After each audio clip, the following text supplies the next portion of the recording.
them as well. What a move from the 48. Oh, look at this, and onto the straight they come.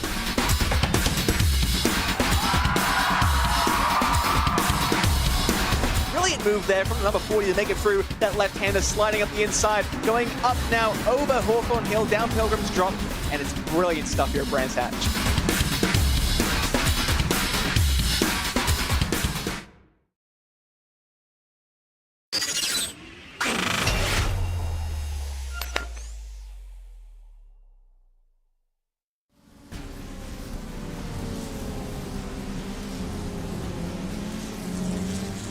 After a week away, we are back for the British Formula 4 Esports Championship and its support series, the UK Formula 4 1600s, as we go to Norfolk and to the Snetterton 300 circuit. One wide open for plenty of overtaking opportunities and its fair share of drama. We are strapped in and are ready to go. It's myself, Lewis McGlade, not Cameron Roger alongside me this time though. Ewan O'Leary is venturing into the commentary booth for this championship for the first time. Hello, welcome.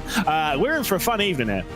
Yeah, we certainly are. I'm a big enjoyer of slow-speed racing, like what we see, especially in this first support series here tonight, and indeed every week in the British F4 Esports series. So, massively looking forward to it, even at Snetterton, which I'm a bit of a hater of sometimes. I think it'll be good tonight.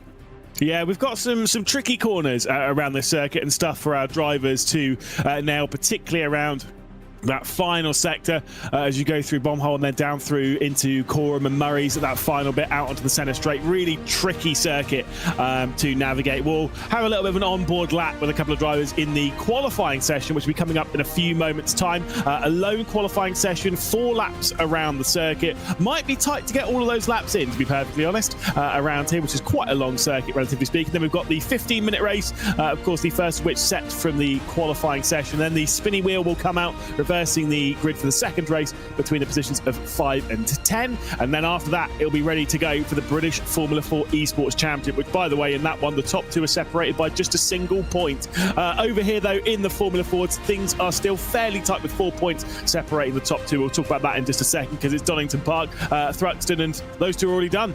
So we're here at Snetterton for a triple header: Snetterton 300, Alton Park International, and then of course the Silverstone Grand Prix before we'll have another week off, and then we'll do it all over again with the triple headers: Knockhill, Zandvoort and Brands Hatch to round out the season. Round 6, Knockhill is always the one that causes its fair shares of drama. Here's how the prizes work, of course, what they're all playing for. The top 2 drivers in the championship at the end of the season will be giving a fully funded entry into the 2026 season of the British Formula 4 Esports Championship, along with the top 3 drivers all receiving various prizes from our partners in Hoisingveld. So the Ultimate Plus Black 3 pedal set for our winning driver, the 3 pedal set on the sprints for the second place driver, and just the 2 pedal set for the sprints for the driver that finishes in 3rd. And of course the top 3 receive that named trophy, which is always a positive thing to have.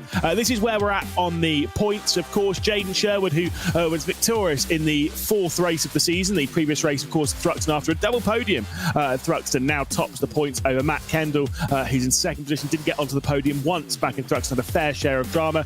Hayden Bramley won the opening race at Thruxton, now sits 3rd in the championship. Crofton Woodhatch did receive a fairly hefty penalty in the 2nd race at Thruxton, so that actually dropped him down the points, came in, or left Thruxton as the championship leader, comes into this one 12 points behind. 18 points separates the top 5.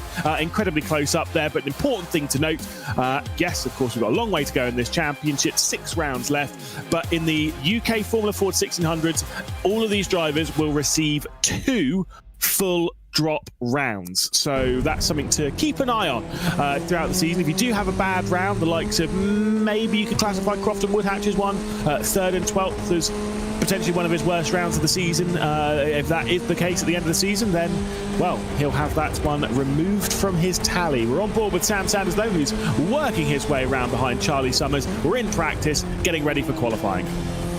Yeah, and it's a good job it's only practice at the moment, because Crofton Woodhatch is down in 17th places. There is no 20th. 17th place at the moment.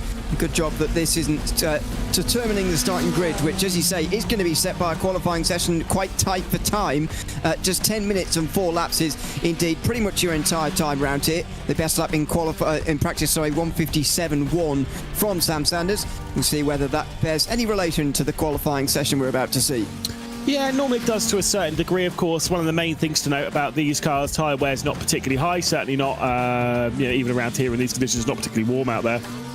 I think realistically you're looking to have your best lap on your third or your fourth lap. That's where it's going to come to making sure that the opening lap not too big of a deal. But if you do get all 4 laps in, then well, you need to make sure that fourth lap's an absolute cracker. If you can't get that fourth lap in, then lap 3 is the one you need to be aiming for. Really tricky circuit though when it comes to remaining within track limits though. Yeah, and I would say as well, maybe in a British audience, not necessarily the case, but for certainly a wider audience, not a circuit so well practiced compared to some others. So it does catch you out on occasion. Hopefully these guys have been practicing in the week and they'll be ready. In fact, they've had 2 weeks, haven't they, since the last round? So that's maybe a bit of a slight advantage. But for certainly a more international audience, circuit not used quite as often, and that can be a bit of a problem. As we see here with Dylan McClements, the session really is on right from the very beginning with the tyre warm-up phase, and indeed just getting around in time to be able to do your laps in the 10 minutes. Yeah, indeed. Really is a... I know you say you're a bit of a hater. I actually used to be a hater of the circuit. I didn't enjoy it that much. But then the more I've kind of done some laps of it, I've kind of got into the rhythm of it. I don't hate it as much as I used to. I still like the 100, but it's good. I will give some credit to its spectator friendliness. If you want to go in real life, I've been as a spectator in the past. It's very good to just sit somewhere and you can see the whole thing because it's obviously very flat around here. So very spectator friendly. But yeah, as I say, for a driver, I do find it a little bit boring. But I'm not sure there are many circuits in the world that these cars make boring, to be honest. So I'm sure we'll be absolutely fine tonight. Yeah, indeed. Coming out onto the Bentley straight through Williams is going to be a prime overtaking opportunity on the run down into Brundle and Nelson, the left-hander where you go under the bridge that takes you into the paddock area. As you're coming in from the road on the outside, that's a bridge that you have to cross if you want to get into the paddock. There's no other route in. Not salty about it, it's fine. It's a really long track from the commentary booth over there, but yeah, that's fine. Dylan McClements, though, will work his way through Nelson and then into Bombhole, of course, dropping down and then back up at the apex. And of course, this long run around Coram. You want a weird non-fact about this place, but it's still whatever. When you start turning right, so from the apex of the Nelson, when you start turning right, and then when you finish turning right, i.e. going through that left-hander at Murray's, it is the exact same length as the start-finish straight. How do you feel about that one? Useless. Absolutely useless bit of information. I was told that once and I was like, brilliant. Who told you that and who worked it out? It was the first news I was on GB4, so I can't remember who told me, but it was a very entertaining fact. Either way, Crofton Woodhatch was once the championship leader in this series after the Thruxton round. Obviously had that race result changed from race 2. Well, right on board around the circuit as we go through the Wilson hairpin, sometimes called the Montreal hairpin. Of course, Scary Tree there on the, if you were going straight line from that point. Now through the left-hander at Palmer before we go and get ready ourselves for Agostini. Left-hand hairpin, quite good for the overtakes, but the braking zone really for it is kind of diagonal. You see as it's the circuit's curving away a little bit on the right, you kind of start turning left and you go across the circuit before you get into that apex. Obviously very quick going through Hamilton here, the left-hander. No tyre bail on the inside though, so at least we can avoid that one. Back over to the left-hand side, very bumpy braking zone going into Oggies. You can see the rear end trying to pitch its way around on board here with Crofton Woodhatch before we head through Williams and then out on the Bentley straight before we'll see that sector that we were just talking about there, that final one through Brundle and Nelson. I mean, come on, what's not to love about that? That was a good little bit of driving. No, it's nice to watch someone else do it. I'm just admiring, to be honest, the sort of special way you have to drive these cars. To be honest, it's such a I can't get on with this car myself either. It's a nightmare combo for me as a driver. But to watch somebody who can actually do it well is really good to watch. And you see the car control. There's no movement, even though this car slides about a lot because you have to. there's no sort of sudden movements. He's not sort of whipping the wheel around all over the place, even through that very difficult section there as he's just getting on the brakes for the final corner. Wonder whether he's gone maybe a bit too wide there or whether he'll be fine. But, you know, as he's sort of diving into these corners, you're on the rear brakes a little bit, diving for the apexes. So good to watch the sort of real small changes you have to make, even in correcting these slides to make these cars go quickly.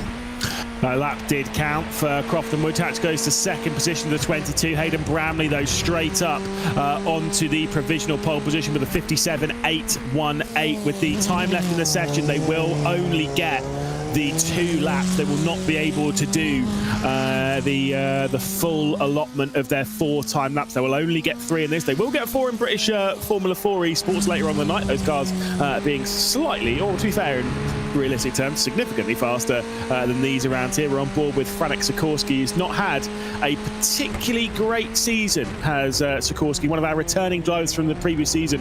And I think he topped the practice, if I remember correctly, at Donington. Looked very quick at Donington either way.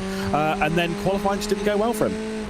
Yeah, he's a strong driver and a very regular driver in the MS UK championships as well. I think it was the Rookie Sports Car Cup earlier this year that he won a couple of races of early on in the season in the LMP3.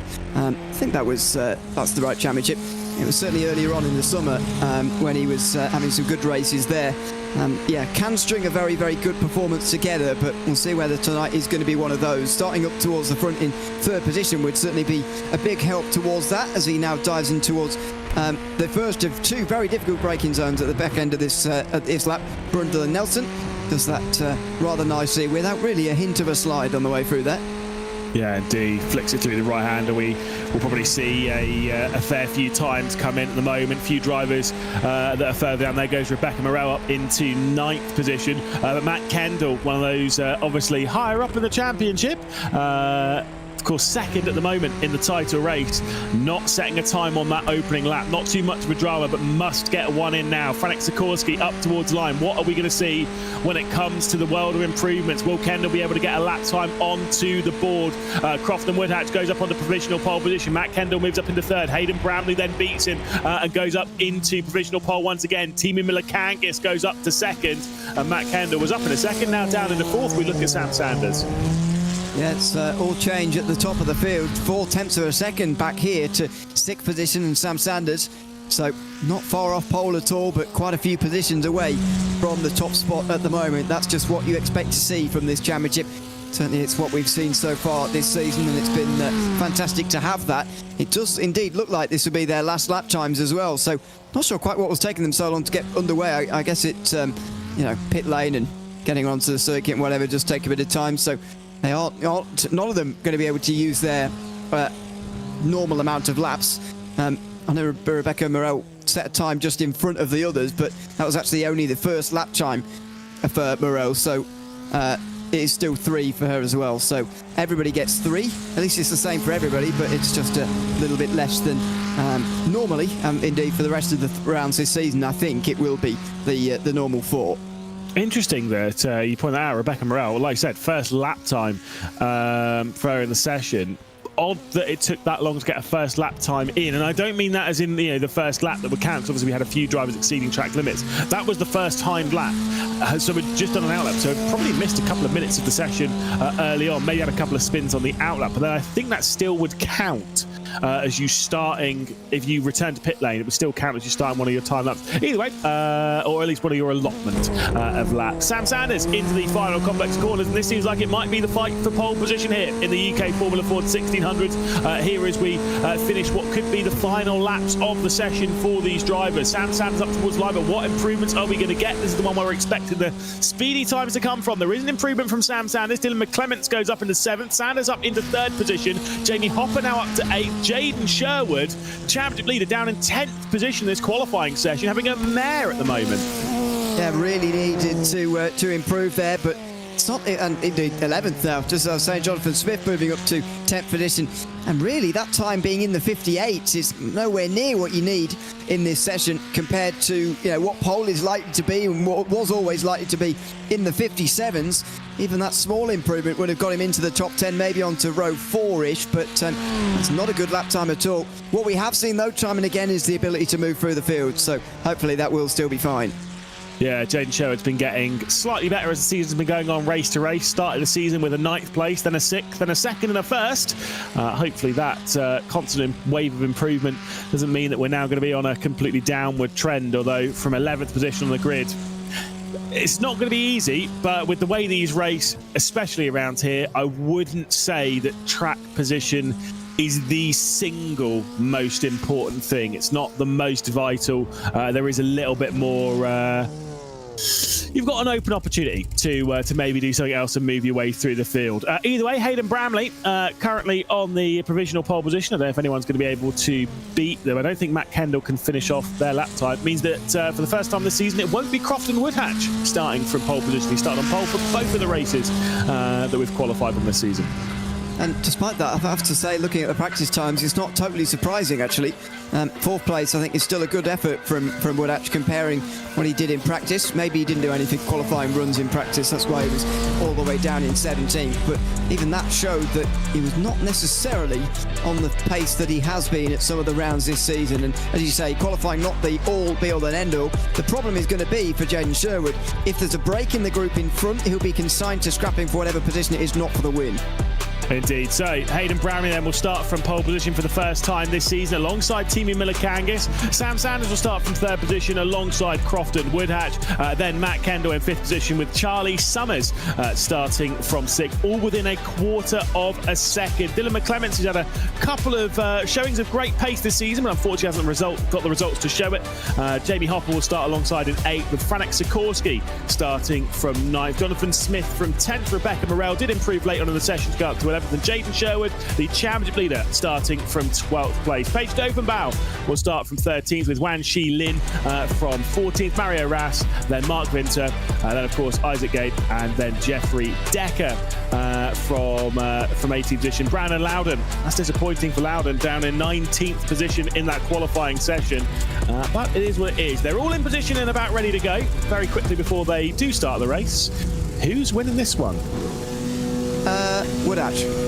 Crofton Woodhatch, there we go, that's the call. I'm going to go Hayden Bramley, why not? Either way, we do begin the race and we begin that run down into Richards. Such a fast run through that right-hander before the braking zone that takes us into the second turn at Wilson. It was a good start from Teemu Miller-Kangis, though, on the outside of the opening corner. Hayden Bramley's going to hold firm a little bit with the inside run. Miller-Kangis straight off the road. He's going to lose out to Sam Sanders as well, who's not going for a big dive bomb here, going down to the Wilson hairpin. Bramley's going to go out wide, going to come back later on in the circuit just to straighten up the exit there. Woodhatch battling with Charlie Summers, dropping back behind Matt Kendall as the side-by-side takes us through the likes of Palmer. And it's single file all throughout the top 5. Its first bit of side-by-side is a bit further down in 6th, 7th, 8th place. That kind of part of the circuit as they come into Agostini. This was that first big overtaking chance, I guess, other than turn 2, where they're all side-by-side anyway.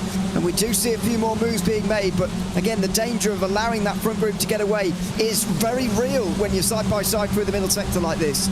Indeed, Charlie Summers and Dylan Clements were going side by side. Summers now trying to keep Jamie Hopper at bay. I think Rebecca Morell gets past Jonathan Smith as well. There might have been someone with a slight connection issue in the middle of that because the timing screen did go a bit all jittery, but everyone seems to be fine and running around. Jaden Sherwood getting past Jonathan Smith and up into 11th position. Get the feeling that Charlie Summers might be a sitting duck here at the end of the Bentley Straight. This is the theme of the race, or it will be. At the end of this straight, there's going to be some moves made here into this very, very difficult braking zone. And if nobody spins through here throughout the race, I'll be amazed. Oh, we nearly saw it already. Jamie Hopper going for a big side. And there you have it, side by side in 7th and 8th position. And already there's a big, big danger now of a break in the group. Indeed, Hopper is on the outside of Summers, going to have to drop back in as we go round Coram, almost straight into the rear end and into the gearbox of the 35 that sits directly ahead of it. A bit of a break appearing between Summers and McClements, who runs in 6th position. There comes the better exit from Jamie Hopper. Franek Sikorsky almost might go for a look as well by the time they get down to the end of the centre straight, the start-finish straight here that takes us into the opening corner. There is some side-by-side up ahead between Miller-Kangis and Sanders. There comes the look to the inside. Charlie Summers is able to keep Hopper at bay, and Franek Sikorsky's going for the move. And he will get it, I think, as well, pretty easily, actually, into 8th position. So nicely done. And now maybe they'll get single file and start catching the guys in front, because they've started to race side by side. Sanders was second at one stage, I think, on the very initial start, but he's been overtaken by Milakangis and Kendall, I think. And Crofton Woodhatch has certainly dropped one place. He's trying to win that back again. Yeah, here comes Woodhatch on the outside. Of course, someone who we're expecting to fight for the title in 2025. He goes straight around the outside of Sanders. The two of those have had plenty of battles over the last couple of years here in the UK Formula Ford 1600s. Almost a bit of contact between the pair of them as they go their way through Hamilton. Woodhatch off the road, rejoins ahead of Sanders. Holds the position, now sits in fourth position. McClement's behind Sanders. No overtaking happening as they go down into Oggies. Looks like there's been an incident further back. The timing screen's going mental, so it looks like there has been a crash further back, and again, that's the danger starting towards the back. Even though it's not necessary for track position necessarily, it is necessary to stay out of trouble, and everybody below 7th is over 5 seconds off the lead already. And one of those drivers involved in that championship leader, Jaden Sherwood, now down in 16th position after, I believe, contact with maybe Wan Shi Lin. Either way, was one of those drivers that was dropping back. Let's take a look. Jaden Sherwood getting aggressive there and sending Franek Sikorsky round, and a big old flip as well coming in for, who was that? Was that Jamie Hopper? What? Who is that? It would make sense if it was Jamie Hopper, because he was doing a little hop on the ground there. It definitely was, and it was Hopper. Again. But have you made one of those puns yet? I can't believe. Oh yeah, almost certainly. Yeah. But I can't decide honestly whether that was Sherwood's fault for making it free wide, or whether the car he was overtaking shouldn't have been trying to make a move themselves as well while they were being attacked. But anyway, maybe we'll see it again when this has calmed down. Certainly so. Matt Kendall now sees the battle happening ahead between Hayden Bramley and Timu Milakangis. We'll go for the up and under hit. We'll try and drag it alongside before we get onto the slight tiny down. The brakes might even be just a lift in these cars as they flick their way through the left-hander at Palmer, preparing for Agostini, all completely ignoring the track limits. Motorsport UK will be going crazy about that. Got to keep two wheels in the white lines. Come on. I'm glad that you know the rules are actually stuck to in a circuit like this, rather than, well, at some corners you just do what you like. It's fine. Seems to be the rules in some places. As Kendo gets past Milakangis, Woodhatch is going to try and capitalise on that as well. He's on the outside though for this very awkward, never-ending, seemingly right-hander, and indeed he isn't going to get the place out there. Certainly so. Crofton Woodhatch trying to be maybe a little bit more patient this season than he was back in 2024, but still going for those moves, still going on the attack as he now looks down the inside of Timu Milakangis, picks up the slipstream a little bit from Matt Kendall as well. The braking zone as they flick through the left-hander at Brundle. Was he going to be able to make that one stick? Kicking of oversteer as the rear brakes try and push the car around. He might get a good drive off there up towards Bombhole. Can he get down the inside of Timu Milakangis? No, he cannot. Crofton Woodhatch has to settle for fourth place. I think you saw a little bit of that sort of more tentativeness or caution maybe from Crofton Woodhatch there as he just backed out of that move from Milakangis. I think he pretty much had a right to be alongside there, but just instead of realising or saying, you know, I've got a right to be here, so I'm going to try and make the move now, just thinking, well, it's probably not the best idea to stick my nose down the inside here, so I'm going to stay behind for the moment, and fourth place is fine as long as he's in this front group. And don't forget that top two are getting away a little bit, so the clearer he can or the closer he can keep them, the better for his chances of winning this race. Gotta say, cracking drive from Charlie Summers at the moment, who was in that group that was battling behind all of this, you know, when he was around the likes of Hopper and such. He's been able to bridge the gap up to this top six and make it a 7-car battle for the racing. That doesn't typically happen.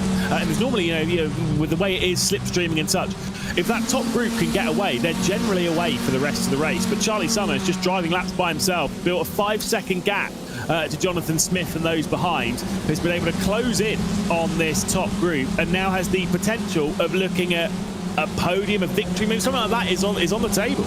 Yeah, I think, you know, perhaps an underrated driver this season, certainly one that's been going under the radar maybe a little bit compared to some of the others. You've got to remember he's 6th place in the standings at the moment, just 25 points off the championship lead, ahead of Sam Sanders, which I wouldn't have said, to be honest, before looking at the points from watching the races. But that is the situation, a point ahead of Sam Sanders. So he has had a rather under the radar good season, and it looks like another top 5 might be on the cards here. But will Hayden Bramley be able to be victorious, or will it be Matt Kendall? We're approaching the halfway point of the race. Kendall goes down the inside and takes over the race lead from Hayden Bramley. Things still, I would say, as much as we're seeing some battling for this championship and how things are, relatively calm. It's not ridiculous at the moment. Everyone's just trying to piece a good race together at the moment. Last lap of this race, not going to be quite. I think it's going to get a little bit more elbows out. Yeah, probably. Let's see and hope that everybody survives it as well. But it's not given by any means that they will. 7 minutes ago, pretty easy to work out how many laps indeed there will be left, and just 4 for Milikangas to maybe take both of them here. He's getting quite close to Bramley as he goes for the lead. Yeah, as there goes Kendall. Milikangas down the inside, going to maybe push up the likes of Hayden Bramley. I think he's just running wide at Riches. Now looks down the inside to try and take over the race lead side by side for second position, with Hayden Bramley being left on the outside in that green and black car. He'll have the inside though by the time they get into Palmer to keep Milikangas at bay. Quite hard to pick Milikangas and Woodhatch's car apart, but Milikangas has more black on the white and red. It's just basically more of a white and red car though for Croft and Woodhatch. The black and gold of Sam Sanders, the green and orange of Dylan McClements, red and white of Charlie Summers, and there goes Milikangas straight down the inside of Bramley. Croft and Woodhatch has Sam Sanders to deal with. I think he's going to lift slightly and drop back into line by the time they flick it through the left-hander at Hamilton, but there comes Dylan McClements. This is all getting very, very busy now, and it's giving the chance for Kendall to maybe get away at the front. 3/4 of a second. It's got single file though between Bramley and Milikangas, so they'll get away with it, and Woodhatch gets back in front of McClements. So pretty much no change in this group as far as positions go, but McClements can have another go on the straight, and very nearly spin him around completely on the straight itself. Matt Kendall's been able to build himself quite a lead here. He's got nearly 3/4 of a second over Timo Milikangas, who into second position now ahead of Hayden Bramley. Nearly had Bramley into the rear end as Croft and Woodhatch and Dylan McClements go side by side up towards Bombhole. It's McClements on the inside. It's Croft and Woodhatch on the outside. The more they battle, the more they're going to drag themselves off of that top grouping. And as they work their way through Coram, I think McClements might get the move. Will Woodhatch, though, be able to keep Charlie Summers at bay? Well, it looks like he will for now, but they've lost this group. At least they've lost touch just for a moment here. 9/10 of a second, they need to work together, and hopefully Woodhatch will realise that. No, he's going to go for the move, so this could be it for these three as far as battling for the race win goes, although Summers showed that it's not impossible to bridge a gap, and there you go, McClements falls into line, so they do understand what's going on here. Yeah, you've got to do it again, like the team time trial, if you're doing some cycling racing. Drop back into line and try and focus on working as a group to go quick around the circuit rather than trying to go for those moves. Bit of contact there as Franek Sikorsky was trying to go for the move into Oggies and went into the back of Jonathan Smith. Unfortunately, a pair of those dropping down the order. Sikorsky now in 17th position, Jonathan Smith in just 13th position as they continue racing back for the race lead. That 7/10 of a second gap for Matt Kendall has disappeared. Kendall winless this season thus far. Timo Milikangas also. Are they looking for their first victory of the season? Will it happen for them? Yeah, well, it's to be just as a good use predicting these guys by closing your eyes and pointing at the screen than doing anything else at the moment. It is very, very unpredictable indeed, and that's what we so enjoy about this series in these short 15-minute races. And some of them, don't forget, might not even be involved in the reverse grid for race number 2. So there's a lot to fight over here in this front 7. Yeah, again, the reverse grid will bring the spinny wheel out after this race. It'll be positions 5 to 10. The random number generator that is will decide as to where it goes. You're absolutely right. We've got 7 cars involved in this fight. Percentage-wise, it's likely that all 7 of them will be reversed, but realistically, it doesn't have to be. 5 and 6 are still numbers in that group, and so we might not see, like you say, all these drivers get their chance to battle for the red. Then again, to be fair, all 7 of them probably been in the group. It's just a different order they'd be in for race 2, bearing in mind how this has been. 3 minutes and 10 seconds left to go in the race. 2 final laps left to go in the opening race of the evening here in the UK Formula Ford 1600. This evening, Timo Milikangas looking back to the outside as they go down to Riches. And is he going to be able to make the move stick on this occasion? He's further alongside and right round the outside of Matt Kendall. Should be able to get clear. Can he pull in front? Not quite. Kendall's still on the inside. And they are going to continue their battle. Kendall with the shorter line, though, is going to get clear, it looks like. Will Milakangis still be alongside this time round? Roles reversed, will indeed. He gets a better exit. They're holding up the whole group now by going side by side like this. Yeah, superb battling between these two for the victory here. So close there is Matt Kendall, the driver who sits second in the championship, trying to take over the championship lead here. He's got Timo Milakangis all over him. Now Sam Sanders is going to be the one to try and make the move. Bit of a lock on the rear end there coming in from Timo Milakangis, but he was able to hang on to the race lead. It's super tight down the inside, hundredths of a second between them. Sam Sanders, Timo Milakangis battling for first and second. Milakangis hanging on. Matt Kendall dealing with Hayden Bramley in the black and green, going to the outside as they go into Oggies. Oh, and Milakangis just got his line wrong slightly on the exit as well, and it will stack up the whole group, it looks like. Where does Kendall try and respond to this? Because so far it's just momentum going backwards again and again. And Woodhatch is now in the group and very much looking to make some places. How many wide are we going to be on the way towards the chicane? Oh, my word. Wow, that's a big look to the inside from Sanders. Milakangis was trying to defend, but it is going to be Sam Sanders to come through. Hayden Bramley with a look down the inside on Timo Milakangis. It is starting to kick up a little bit here in the final stages of the opening race of the night. 6 of the top 7 drivers in the championship are involved in this battle. The only one who's not in that top 7 of the championship is Dylan McClements, who sits 11th in the title race. The one missing is our championship leader, Jaden Sherwood, who is down in just 14th position. One final lap here in the opening race of the evening. Yeah, it's all the big names apart from the big one in this group, which is rather unusual, but it's going to be an absolutely fantastic final lap to this race. They did a good job getting single file there to keep Sanders in check, but Bramley doesn't want to wait around, really. Wants the inside through turn 1. This again helps Sanders as they get onto this final lap. Certainly so. Here's a look to the inside from Bramley. Milakangis might be left wanting more. He might be down the inside, though. By the time they get down into Palmer, can Matt Kendall do anything about it? Sam Sanders is trying to control the slipstream like it's the final lap of the Daytona 500. Well, it's comparable at the moment. Here comes Kendall. Middle of 3 wide, is it? Or is he going to just stick behind again? Woodhatch is look at the way Woodhatch is driving here, by the way. Been noticing really backing away for this kind of thing. He goes to the inside, 3 wide. He's looking for second place. This is going to be a little bit of a nervy moment. You've got Crofton Woodhatch fully on the inside. Milakangis backs out as Crofton Woodhatch coming through in the 3rd position. But he's got Matt Kendall still down his inside as they get under the brakes going down into Oggies. The side-by-side will take them through Williams and then back onto the Bentley straight. Can Crofton Woodhatch capitalise here and grab a podium? That's going to be all down to this run on the back straight again. Sam Sanders has surely won this race, barring a miraculous error into this section or in the final corner. It's about who finishes in second place, and they could well be 4 wide when they emerge onto the bridge in a moment. No, it's going to be 3 wide with inside line for Bramley. It's going to be Kendall winning his second place back for the moment. Contact made as they come into the final turns. Milakangis and Woodhatch, Charlie Summers in the red and white trying to look to the inside as well. It's Crofton Woodhatch that we're looking at here in the 22, being able to keep Timo Milakangis at bay. He's going to miss out on the podium, but should get some solid points onto the board.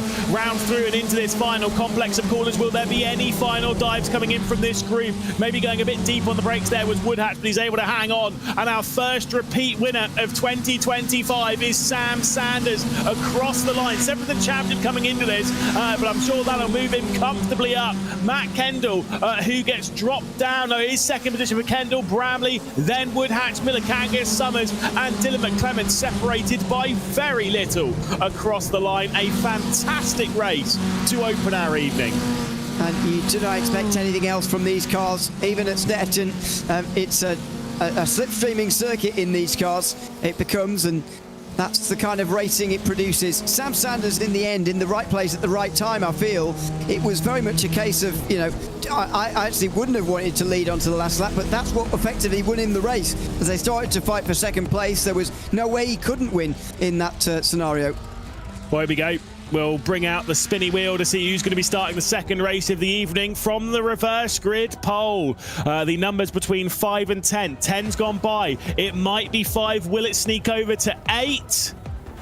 maybe the brakes aren't good on the wheel. We're going to have an 8-car reverse grid. So that's interesting because we're going to have all 7 of those cars plus a bonus one reversed up the order. I think it's Jeffrey Decker will be the one to be thrown up into that. Certainly will be. He'll be starting from reverse grid pole in the next race. It's Crofton Woodhatch, though, who sets the fastest lap of the race, but not good enough to go and grab a podium. It's Sam Sanders who is victorious for the 2nd time this season. Matt Kendall in 2nd position with Hayden Bramley in 3rd. Crofton Woodhatch in 4th with Timu Miller-Kangis, Charlie Summers and Dylan McClements rounding out what was an excellent 7-car battle for victory here in the opening race at Snetterton. Then it's Jeffrey Decker who will be starting the next race from reverse grid pole, Rebecca Morrell and Mark Vinter who will be starting from 10th position. Then it's Jonathan Smith, Brandon Loudon, Isaac Gay, Jaden Sherwood, who was the championship leader. Certainly won't be after that race, I'm afraid. He's going to drop down to 6th in the championship. My goodness.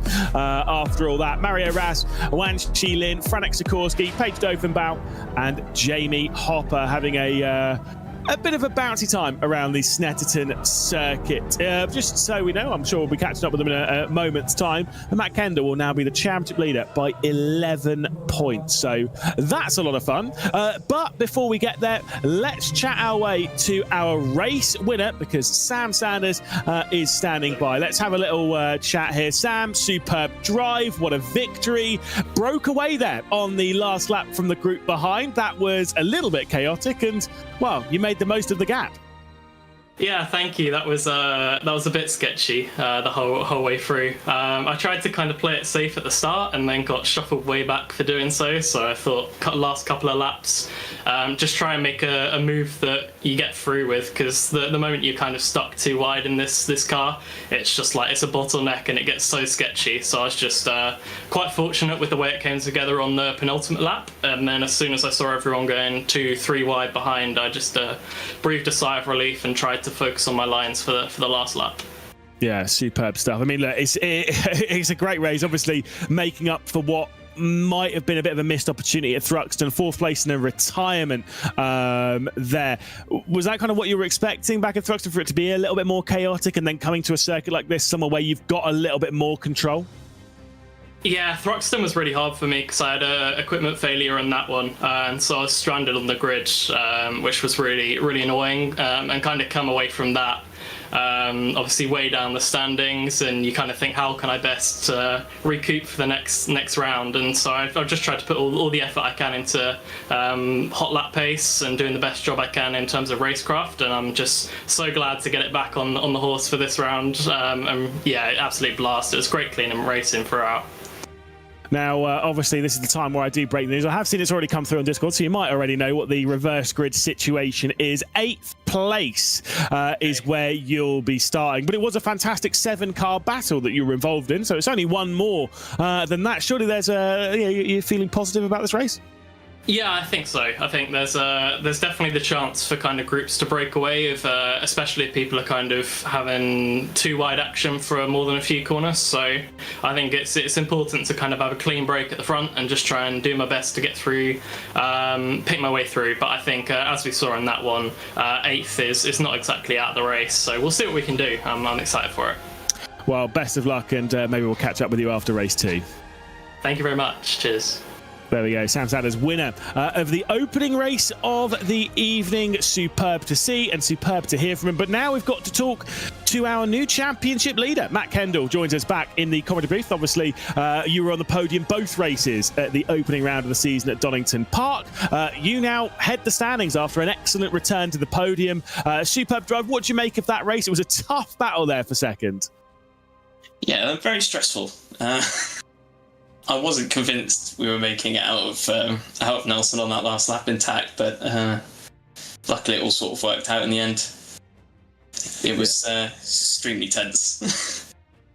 Yeah, I bet that was. It looked tough after a tricky round at Thruxton, but still one that I think, 7th and 5th at Thruxton, you've kind of made the best of a tricky situation there, and straight back to the podium. That's got to be feeling pretty good. Yeah, I'm very happy with that. Thruxton was always going to be a bit weak. It's probably the only track I've never actually raced before, so I was in damage limitation from the start with that, really. So a bit more familiar with Snetterton, so pretty comfortable. Now, obviously 3 podiums this season. That's great. You're one of, I think, 2 drivers now who's got 3 podiums on the season, along with Hayden Bramley, who we'll chat with in a second. Victory's missing, though. Is this the race where that's going to change? I'd like to think so, but this track has a way of making things unpredictable. So we'll see, I suppose. No worries. We'll chat to you maybe after the next race, or maybe even at Alton Park. Who knows? Cool. That'll be great. Matt Kendall there. Our championship leader, superb performance. We'll quickly catch up with Hayden Bramley before we get ourselves ready for the second race here in the UK Formula Ford 1600s. Hayden, again, welcome. You were victorious last round at Thruxton, a superb drive from you, and an excellent return to the podium as well. 3 podiums from 3 rounds of racing. That's a pretty solid start to the season.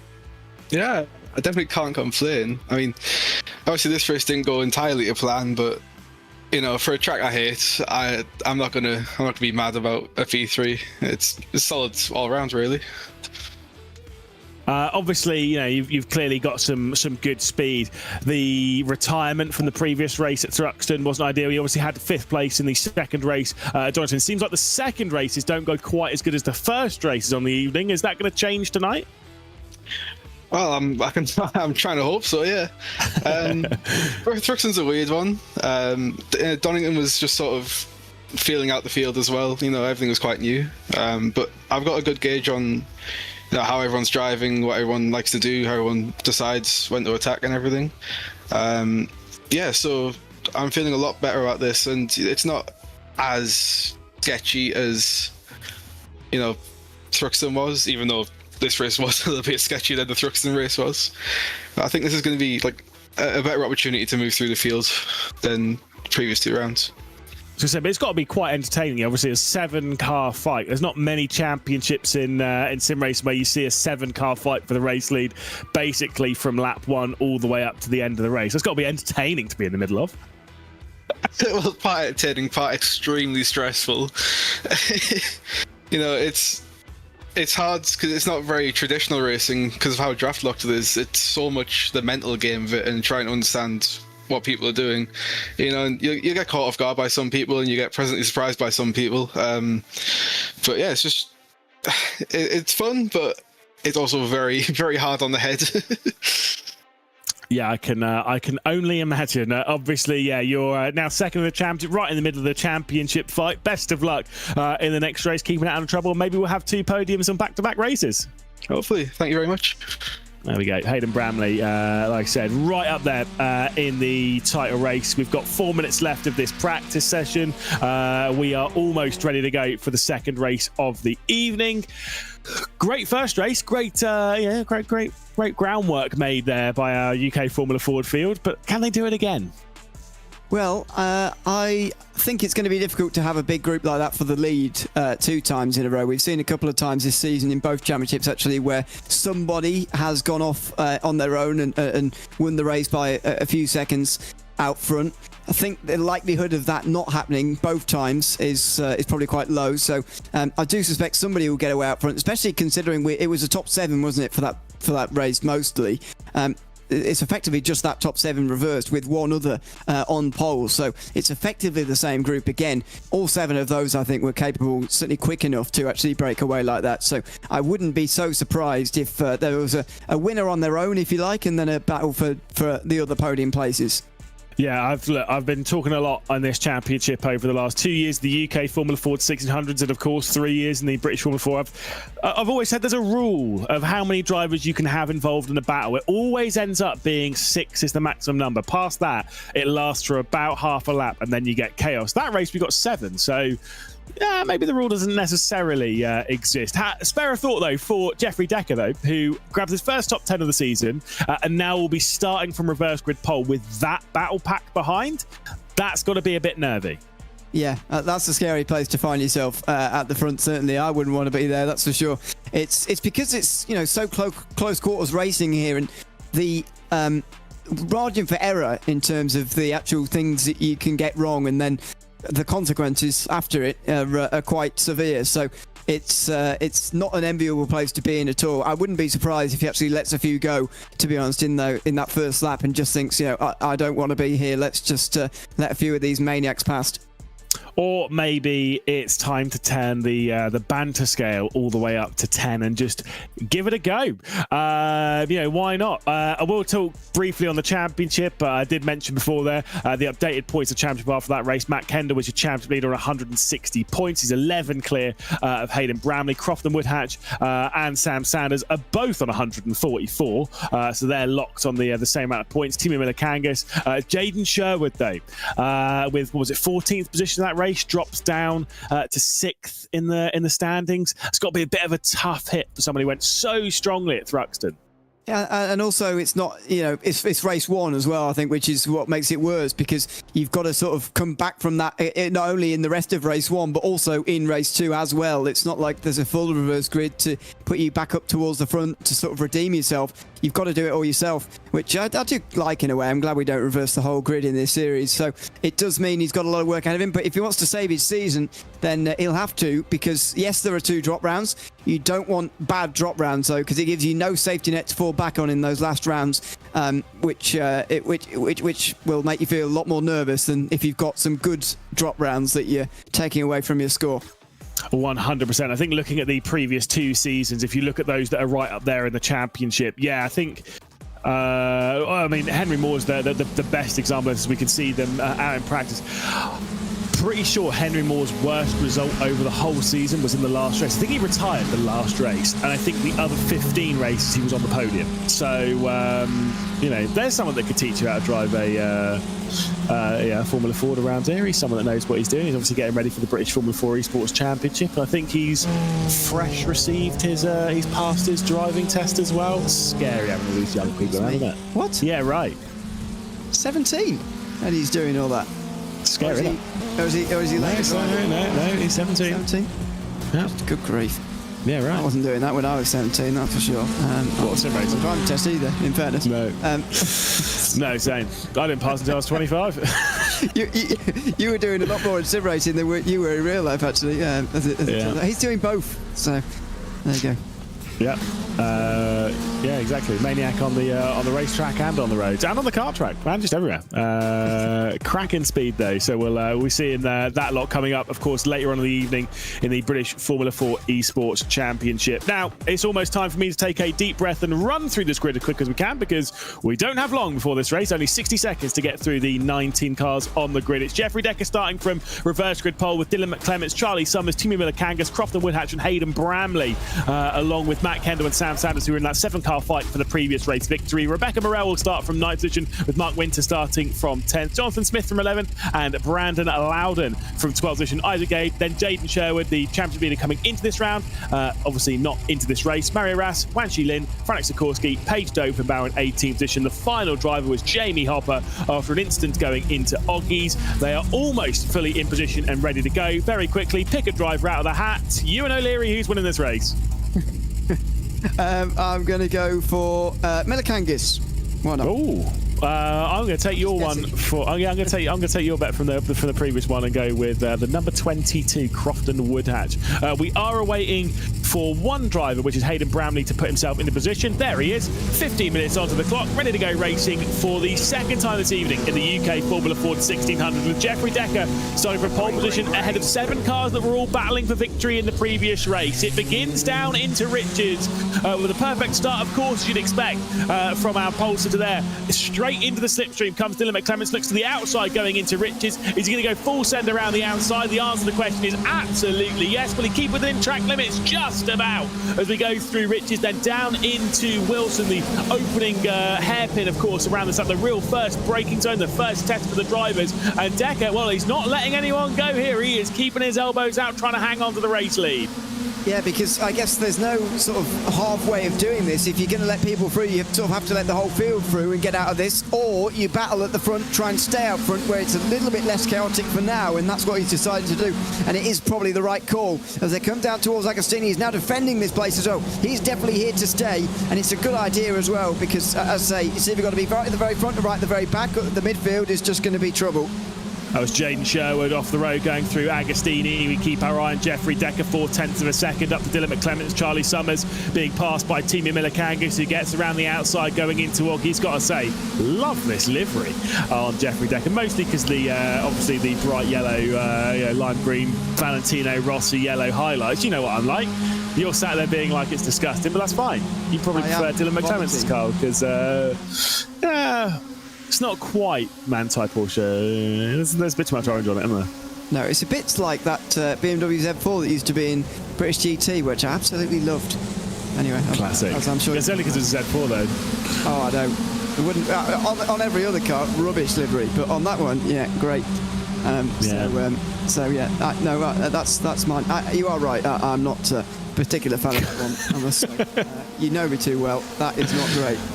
I know what you're looking for when it comes to liveries, and we are not aligned. One lap down though in the second race here, in the final race of the UK Formula 4 1600 before we get ready for British Formula 4 Esports action as the slipstream games begin. Obviously, Jeffrey Decker's going back on the attack. He's been able to keep up with Dylan McClements using that slipstream. No major casualties in the train at the moment. A little bit of a break between the back of Sam Sanders and the front of Rebecca Morel, but not enough that she's not getting slipstream back there in 9th position.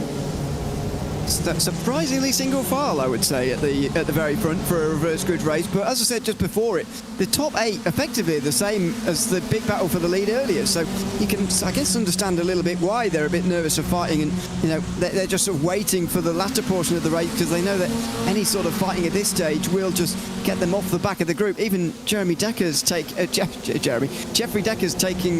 time at the moment in second position, despite being the only driver in this front group who wasn't there in the first race around as well. It's really helping the whole field to stay together. Mark Winter and Jonathan Smith, I think we're going side by side at the back end of the top 10. Winter's able to keep Smith at bay. Brandon Loudon's trying to work his way through the field as well, somebody we know can be in this group and battling up here. Brandon Loudon's proven that a few times over the last season and a bit. Slow run coming out through Charlie Summers and Timi Milikangas right over the rear end, along with Crofton Woodhatch. 5 cars separated by half a second as we run down the Bentley straight into Brundle and Nelson. Here comes a look to the inside from Jeffrey Decker, who's attacking for the race lead. Bit of a look coming in from Charlie Summers, who's into the rear end of Decker. There comes some contact with Timi Milikangas trying to get down the inside, also making it too wide down the inside. Comes Hayden Bramley on Crofton Woodhatch. Charlie Summers and Timi Milikangas go side by side as well for 3rd position. The top 2 are starting to get away a little bit. Yeah, first signs of trouble for the rest of the group with McClements and Decker getting away like that. Nearly a completed though by the time they get onto the brakes and flick it through the left-hander at Palmer. Will Summers drop back into line? No, he will. Will Summers drop back into line? No, he will not. Leading it down the inside in the white and red car. Bit of contact with Crofton Woodhatch. He's going to go off the road here. He's going to be able to catch it, but he's going to lose a whole host of positions. Yeah, absolutely. Not ideal at all for Crofton Woodhatch in the... in this lap of the race, and he's going to get hit.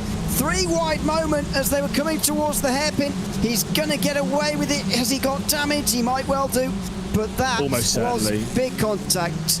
Yeah, certainly so. Crofton Woodhatch getting absolutely pile drived, unfortunately, in the middle of all of that. Not 100% sure as to who it was that sent it down the inside. I think it might have been Jonathan Smith, who misjudged the brakes a bit there and slammed into the side of one of our top drivers in this championship. And it seems as though Crofton Woodhatch, like I say, I would be amazed if that car doesn't have some pretty significant damage. There comes a look down the inside from Summers. Let's take a look once more at this. It's just a misjudgment on the inside, isn't it? And he'd be shocked if he gets away with that. Woodhatch, he's still carrying on in 15th at the moment, but we'll see whether that will last for the remainder of this race or not. We will find out, but yeah, just a misjudgment on the inside. Oh, again, I said that the midfield is going to be the danger zone, and Woodhatch's mistakes put him into that danger zone, and eventually he's been collected there, so not the best look in the last couple of weeks. Certainly not. Wow, I'll tell you someone who's looking pretty good at the moment, Dylan McClements, who's having a real a turnaround evening on his championship at the moment, starts to run away from things, a second clear of Timi Milikangas, who might be just getting those final little bits of slipstream off of our race leader. There's Jeffrey Decker looking to the inside on Hayden Bramley, also defending a touch from Matt Kendall. Sam Sanders sat there in 7th position.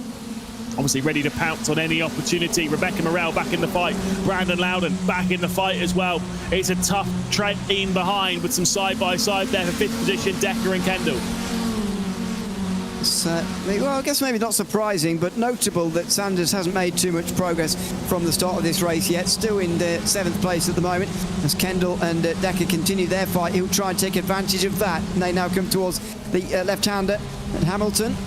And we'll see who pops out the other side with the position in a moment. But again, another bit of danger here as far as letting the leaders get away with that race-winning battle. Yeah, certainly so. It's, like I say, some gaps are indeed appearing around the field, but I think that gap for the race lead, by the way, is closing. I think Timi Miller-Kangas might be able to close it down, but then it all depends on Charlie Summers and Hayden Bramley here, if they're able to read the situation and think, right, if I remain here, but I don't attack Miller-Kangas, that gap is coming down. We will be in the lead battle if we let this unfold. It's going to get easier for Miller-Kangas now, who gets below 3/4 of a second. Now the slipstream's going to be getting stronger and stronger and stronger. We might well get a 4-way fight for the race leaders. Matt Kendall in 5th position. I don't think he's going to be quite able to bridge the gap, especially if he's not being fought by Jeffrey Decker pretty consistently around this Snetterton circuit. Yeah, it's going to be a front four for sure, but we'll see whether any of those can bridge in the next couple of moments. With 4 laps to go, 7 minutes just less than 7 minutes, 4 laps to go in this race. There goes Sanders on Decker in the background. He suspects he does need to make that move, but Decker's not going to let him have it on the inside line. And in fact, Sanders is going to go backwards. Rebecca Morel will get through. So does Brandon Loudon. Sanders going backwards, and it's all happening back there. Loudon now challenging Morel as well. It's I'm not sure what's happening, but all changed back there. Not good for Sanders. Yeah, certainly so. It's getting quite close in that fight for 7th position. But like we say, I think to be fair, I think Matt Kendall would have actually wanted Sam Sanders to get ahead, because I think they could have worked together to try and bridge that gap. This is back with Brandon Loudon in the yellow, white and blue car. Sam Sanders is looking to the outside into Agostini. He's going to try and go straight around the outside, but I'm not sure he's going to be able to complete that one. It's going to be a bit of a brave one if he can get to the outside. There's someone in the background. Oh, it's Crofton Woodhatch. The round gets worse and worse, unfortunately. And he's now actually dead last in this race, such as the lack of trouble that people have been having so far. There is nobody behind him anymore. He's got to take this as a drop round, but again, it doesn't matter for now, but it's the safety net later on the season that he'll be missing.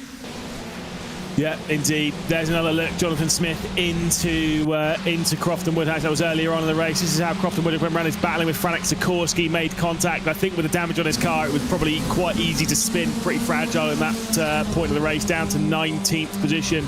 A shame for Woodhatch. Terrible luck for him in the opening stages of the 2nd race here at Snetterton. The top 4 have got away from the rest of the field. And like you say, the question is, can Matt Kendall close down? I think he might be able to, you know. I think he might drag Jeffrey Decker with him, but if they don't battle and this lot do, I wouldn't necessarily rule out Matt Kendall from being a part of this fight. Yeah, maybe. I suppose if they do fight, then it's sort of inevitable, isn't it? We'll see. I guess, you know, there's no question mark about whether they will fight. It's just when. It looks like Miller-Kangas has decided now is the moment. Dylan McClements has been leading this race for a very long time, and Timo Miller-Kangas wants to take that off him now. He's very tight to him on the way towards turn 2, and he's going to get edged out there. Is he? Oh, still close. He's still on the inside as well, and that's why he so wants to keep this position. He wants to get down the inside at this next left-hander. In fact, the next 3 all going to the left, all with him on the inside. 2 of our feistiest competitors in this championship going side by side for the race lead, ahead of Hayden Bramley, the driver who sits 2nd of the championship. We caught up with him in the previous at the end of the previous races, looking for another victory, looking for his first podium in race 2 of a race evening, and he's going to sneak his way through into the race lead. Miller-Kangas on the outside, bit of bumping from Dylan McClements onto the rear end of the 26. This is going to end in tears, Ewan, I'm sure. Yeah, I thought it was, but I think they might get away with it now. Miller-Kangas and McClemens were certainly going to take each other off and then shout at each other after the race, I would imagine, because they were both banging into each other, and they would have both blamed each other as well for whatever crash happened, but they get away with it this time. It's going to be 3 wide on the way towards front. Oh, even if they make it, that is. My goodness, so close. They go 3 wide. They're all over the circuit. Straight around the outside comes McClements. He's got the inside as he works their way through Nelson. Now down towards Bomho. It's Milakangas on the outside. Hayden Bramley backing out of the 3 wide, but still staring at this battle ahead, thinking about where his opportunity comes from. It is now 6 to the race lead as McClements leads from Milakangas, from Bramley, from Summers, from Kendall, from Decker as well, who from reverse grid pole is back in the fight for victory with 3 minutes and 15 seconds left to go. Just 2 laps left around this Snetterton 300 circuit here in the UK Formula Ford 1600 Esports Championship. And forget about just Kendall catching up to these guys, by the way. The whole top 13 are in this group now because there are no gaps more than a second until you get to Pace Buff down the... yeah, there you go. You see it in the background. A big gap there, but before that, absolutely nothing. Milakangas and McClements again. See if they take each other off this time round. Yeah, let's see what it's going to be like. Once again, side by side through the Wilson hairpin. Side by side will potentially take them all the way up into Palmer. Certainly so. Good exit once again from Timu Milakangas, who remains down the inside of Dylan McClements, who goes around the outside at Palmer. Hayden Bramley might be able to make this 3 wide, but surely he won't down into Agostini. There is going to be no opportunity opened up for him. He lifts out, but that could allow Charlie Summers to go for a look. McClements tries to go for the up and under, but that door was almost slotted in by Hayden Bramley. Summers around the outside of Bramley here for 3rd. I mean, if McClements and Milakangas make it to the end of this race, I'll be quite astonished, actually, the way they're racing with one another. The rest of them behind, cleanly at the moment, very little contact, but so far that front 2 really at each other in the battle for the race lead, and you just hope that it's not going to be a big problem for the rest. Milakangas has now got a black flag. He must have had too much contact throughout this race, and that is only going to encourage him further to crash into McClements. Yeah, that's a bit of a shame for Timu Milakangas then, who they must return to the pit lane. Here comes McClements to the outside. He's going to go full send around there, taking all the risk around the outside of Brundle to the inside of Nelson, and he's worked his way through into the race lead. 1 minute and 30 seconds left to go. Final lap just ahead of us. What are we going to see on this final lap of the Snetterton 300 circuit? You're absolutely right with how tight this battle for the race lead is. 5 of them with a second, but then that gap does not get particularly large. 3 seconds separates the top 13 drivers. And you'd have to say that anyone in the top half of that can win it from here. Nobody has gotten away like what we saw with Sam Sanders in the first race. It's McClements and Milakangas who are holding up the entire group, and Milakangas is carrying on anyway. He says, I want to win this circuit, this race on the road, and then can protest it later, and he's going to do that by around the outside of McClements again. Yeah, superb fighting. It's allowing Hayden Bramley to once again get involved with this bit of contact there as Dylan McClements fires Milakangas out wide. Hayden Bramley now takes it alongside. They're going to go 3 wide, potentially up towards Palmer. Bramley backs out of it. Look to the outside coming in from Timu Milakangas. Dylan McClements has the race lead as they work their way through the left-hander of Palmer. There is still plenty more action left to deal with. Going up towards Agostini as they're getting pushed off the road goes Timu Milakangas as Dylan McClements says, no, you're not coming through there. Kendall there on the outside, very much making places as everybody defended their position. He went to the outside and got into 4th. He was very nearly 3rd as he was side by side with Hayden Bramley. Sanders and Summers also side by side. Milakangas to the outside again. Bramley in a very unusual position now of wanting to get into 2nd, but has to wait now through this right-hander, just trying to get the best run possible onto the back straight. It's all kicking off here at Snetterton once again, and if this is what the Formula 4 is going to be like, wait until the British Formula 4 Esports Championship in a few minutes' time. Here comes a look to the inside from Milakangas. Dylan McClements will leave it to the outside as they work their way through Brundle and then Nelson, but he can't do anything about it, but that penalty looms over the head of Milakangas. He once again sends it to the inside. There's contact again between the pair of them. Milakangas will just about hang on to the provisional race lead as Dylan McClements in 2nd position, then Bramley, then Kendall, then Sanders, then Decker, then Summers, Hopper, Loudon and Sherwood, the top 10, all separated by 2 seconds around this circuit. Through the final corner they're going to go. Timu Milakangas is going to lead the drag race to the line, but a potential penalty over his head will cost him the race lead, and Dylan McClements might be able to take it. They work their way up to the line. Milakangas will cross the line in 1st position, but I think it's going to go the way of Dylan McClements, who will take his first victory in the UK Formula Ford 1600s. Even if Milikangas' penalty is 5 seconds, he'll drop to 13th. That's how close that field was over the start finish line. Not a single gap above a second until you get to 13th to 14th in this race. There goes Milikangas flying down the field. He will finish 18th, and Dylan McClements will be the winner, at least for now. That was absolutely insane. Loved it. That was a fantastic race once again. And like you say, I know you might not be the biggest fan of this circuit all of the time there, Ewan, but you got to say it's delivered the action here in the UK Formula Ford 1600. No, to drive maybe not amazing, but to watch, absolutely incredible. McClements then victorious from Bramley, from Kendall, from Sanders, who works away, obviously was running in 5th, now up an extra position, so a superb night from Sanders. Jeffrey Decker holds on to a top 5 from the reverse grid pole. Then Charlie Summers, Jamie Hopper up from basically the rear of the field up to 7th position. That's solid. Brandon Loud as well, showing some good pace. Jaden Sherwood, who came into this round as a championship leader, would end up finishing in 9th. Then, of course, Wan Shi Lin in 10th position. And all of that, by the way, Crofton Woodhatch was able to set the fast lap of the race and will receive the bonus point courtesy of doing so. Maybe that was his real intent on reaching the checkered flag. Rebecca Morell behind Paige Dovenbaum. Mario Ras there in 13th position with Isaac Gay. Crofton Woodhatch will finish in 15th position with Smith, then Winter, then Milikangas finishing in 18th, and effectively the last finisher of that race, because I do think Franek Sikorsky is a retirement from that race, I am afraid. But once again, a superb race and extremely exciting. And for the first time this season, let's catch up with Dylan McClements, who is victorious for the first time this season on the podium, I believe, for the first time this season. Superb effort, great drive. That's going to certainly help you move up the championship, Dylan. I mean, what a battle there with Timu all the way through the end. You were leaving nothing on the table. Yeah, I mean, it was a great battle, and it's good to get the win on the board after I feel like it's been a unlucky couple of weeks, but yeah, it was a great battle, and starting second, I knew how to send it, and yeah, I left no margin, and yeah, took the win. From there, it was close to my exes. I think Timu got a penalty, so glad for that. I do remember back to Donington Park, you were obviously running really well in the first race, and then it all fell apart on the final lap with, I think, was it some contact or something that ended up you spinning down the order? Some drama either way late on, which obviously then affected the second race. You retired from the first race at Thruxton. 7th and 1st, yep, you were involved in the lead battle in both races. A very positive evening for you for this championship, surely, which hopefully should help for the rest of the season? Yeah, I mean, highest score points this season, and it's definitely put my mind back on the championship. I'm clawing back up again. Hopefully I can battle it all the way to the end, and can't wait for the next couple of rounds.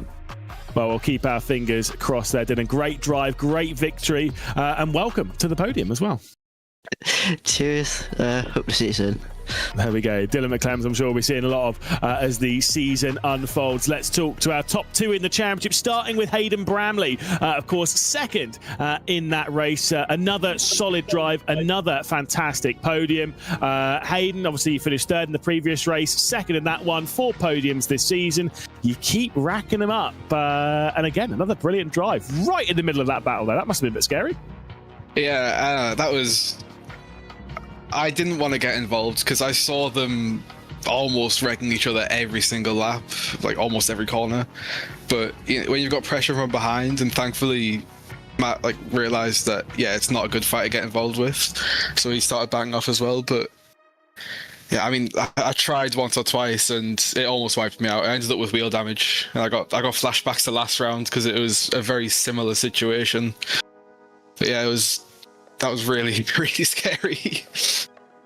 Yeah, I bet at the moment, obviously there's 2 rounds of drop score across the whole season. We're 3 rounds in. You're right up there in the championship. And yes, of course, you've got that retirement at Thruxton, but obviously you got the victory as well. So you've got solid points all back there. Another solid points all here. 2nd and 5th in the first round. Looking like your drop score, it's looking like we got a pretty good selection here at the moment.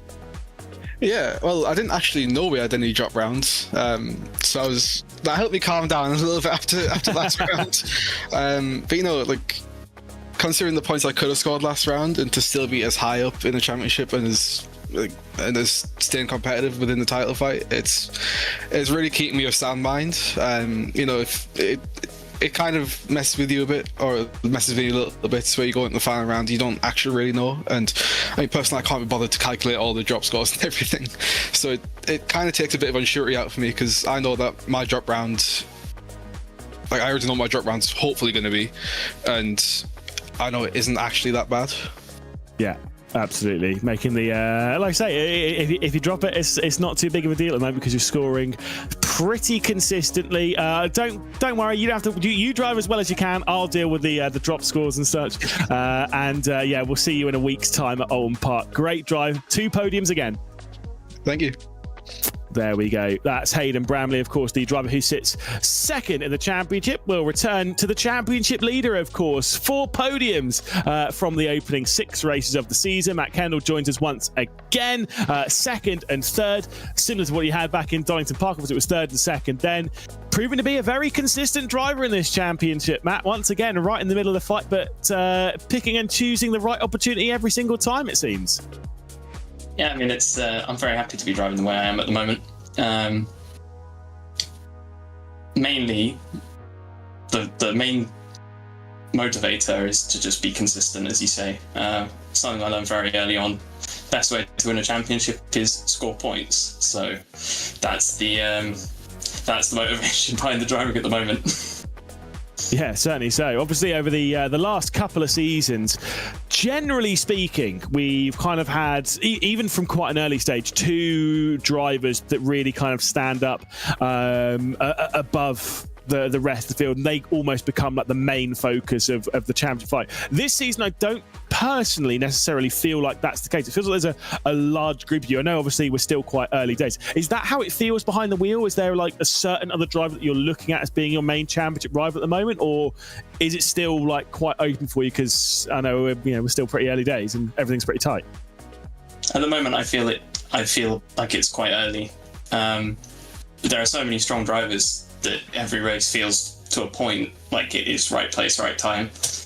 And it's going to be who blinks first, really, that decides who stands out right at the end. The level of racing is so high that it's very, very early. Certainly so, but I like talking about championship right from the off, so it's fine. Great stuff this round again. A 4th podium. That victory, I'm sure, is waiting for you. Maybe when we go racing at Oldham Park. We'll see you then. Cool, see you then. Lovely. Matt Kendall then on to the podium once more. Great racing to start us off this evening here, Ewan. Quick wrap up before we get ready for British Formula 4. Yeah, thoroughly enjoyed the racing in this first category. I always do, actually. I think those cars race really well around any circuit. As I say, even Snetterton, which I'm not a particular enjoyer of, it was really, really good tonight. I'm sure it will be over the course of the next 5 rounds as well. Going to be a very, very exciting and unpredictable season, much like what we saw in the 2 races today. Just 6 points separates top 2 in the championship, which is, of course, Matt Kendall, your championship leader, and Hayden Bramley, who we just caught up with a pair of them there. It's time, though, to prepare ourselves for an even tighter championship fight at the moment, because it is time to get ready for the 3rd round of the British Formula 4 Esports Championship. Don't go anywhere. We'll be back in just a moment.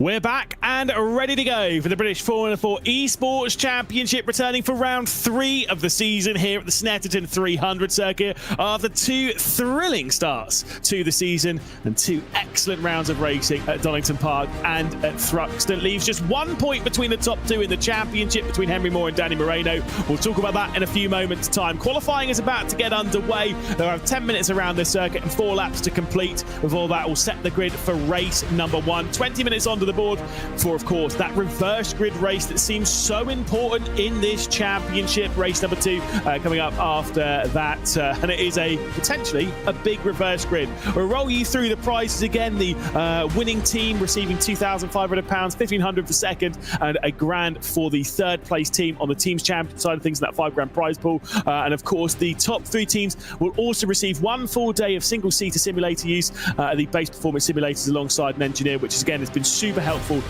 for a lot of drivers that I know that race in junior Formula racing. So superb to have that from base performance simulator.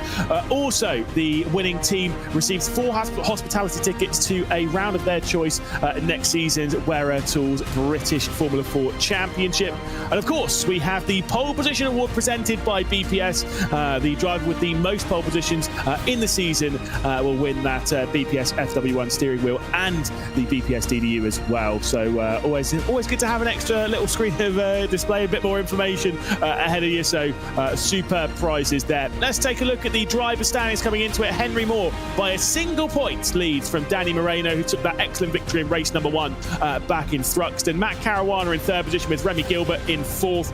Not very much separating those top 4 drivers, just 18 points. A bit of a gap back to Leo Brown, Pablo Espes, Will Redford, and of course Goga Bowley, Rope Kokopau, and of course Ryan McAuliffe in the top 10. The team's championship, though, it is Team Bennick starting to run away from the rest of the field. TC Esports there on 190 points, a fair way 76 points back on Henry Moore and Remy Gilbert, of course, driving for Team Bennick. Hymo set up by EMM, that's Matt Caruana driving that team. 3rd position they sit at the moment. Hopefully we'll see some good results from both Matt Caruana and Will Chadwick in that team. We know has superb speed. Driveland Racing, G2, Alpine up there as well in a tight fight. Look at that between Driveland, G2, Alpine and Williams. Very little separating that group. Qualifying then about ready to get underway. And again, similar type here, of course, Ewan. It's the circuit's your own. You can drive around it clear as day, what we had in the UK Formula Fords as well.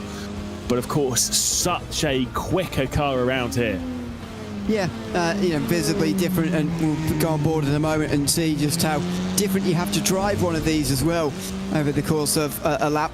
Going to be very interesting to see whether we see the same sort of racing or whether this could be one of those circuits where you can break away a little bit in the slipstream, because I mean, so far last time out of Thruxton, it was very, very difficult to break away indeed, even in these cars. I can't quite decide what kind of a race this one is going to be like, but I do know they will be able to get their full amount of laps in, considering they are just a little bit quicker than the cars we've just seen. So all 4 lap times should be for everybody. Certainly so. Like I say, it's very interesting to see how this qualifying is going to unfold. I think it is a very important qualifying session, because I don't think it's quite as much as an open pack race as what we've had obviously in the previous race of the UK Formula 4, or even when we were racing at Thruxton. There are a few bits to go through. There are a few drivers excluded from qualifying. I'm not sure exactly which ones are actually here, but I will go through it anyway.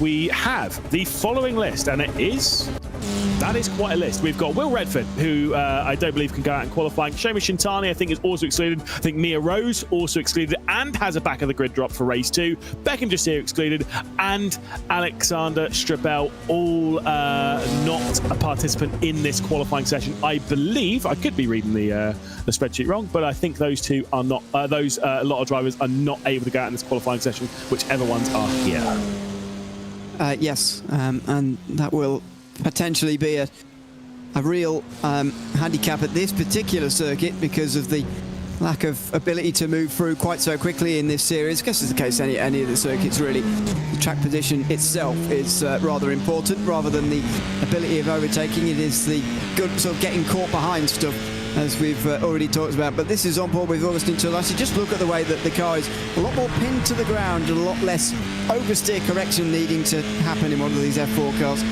Yeah, you want one nice smooth wheel input going into the corner, and keep it nice and tidy as you work your way around. Augustin Torlashi, who had a great opening round of the season at Donington Park with an 8th and a 4th, retired from both races at Thruxton. As we'll take a look at these speed rounds here into Oggies, take that curve on the right hand side and prepare for the very quick flick through Williams.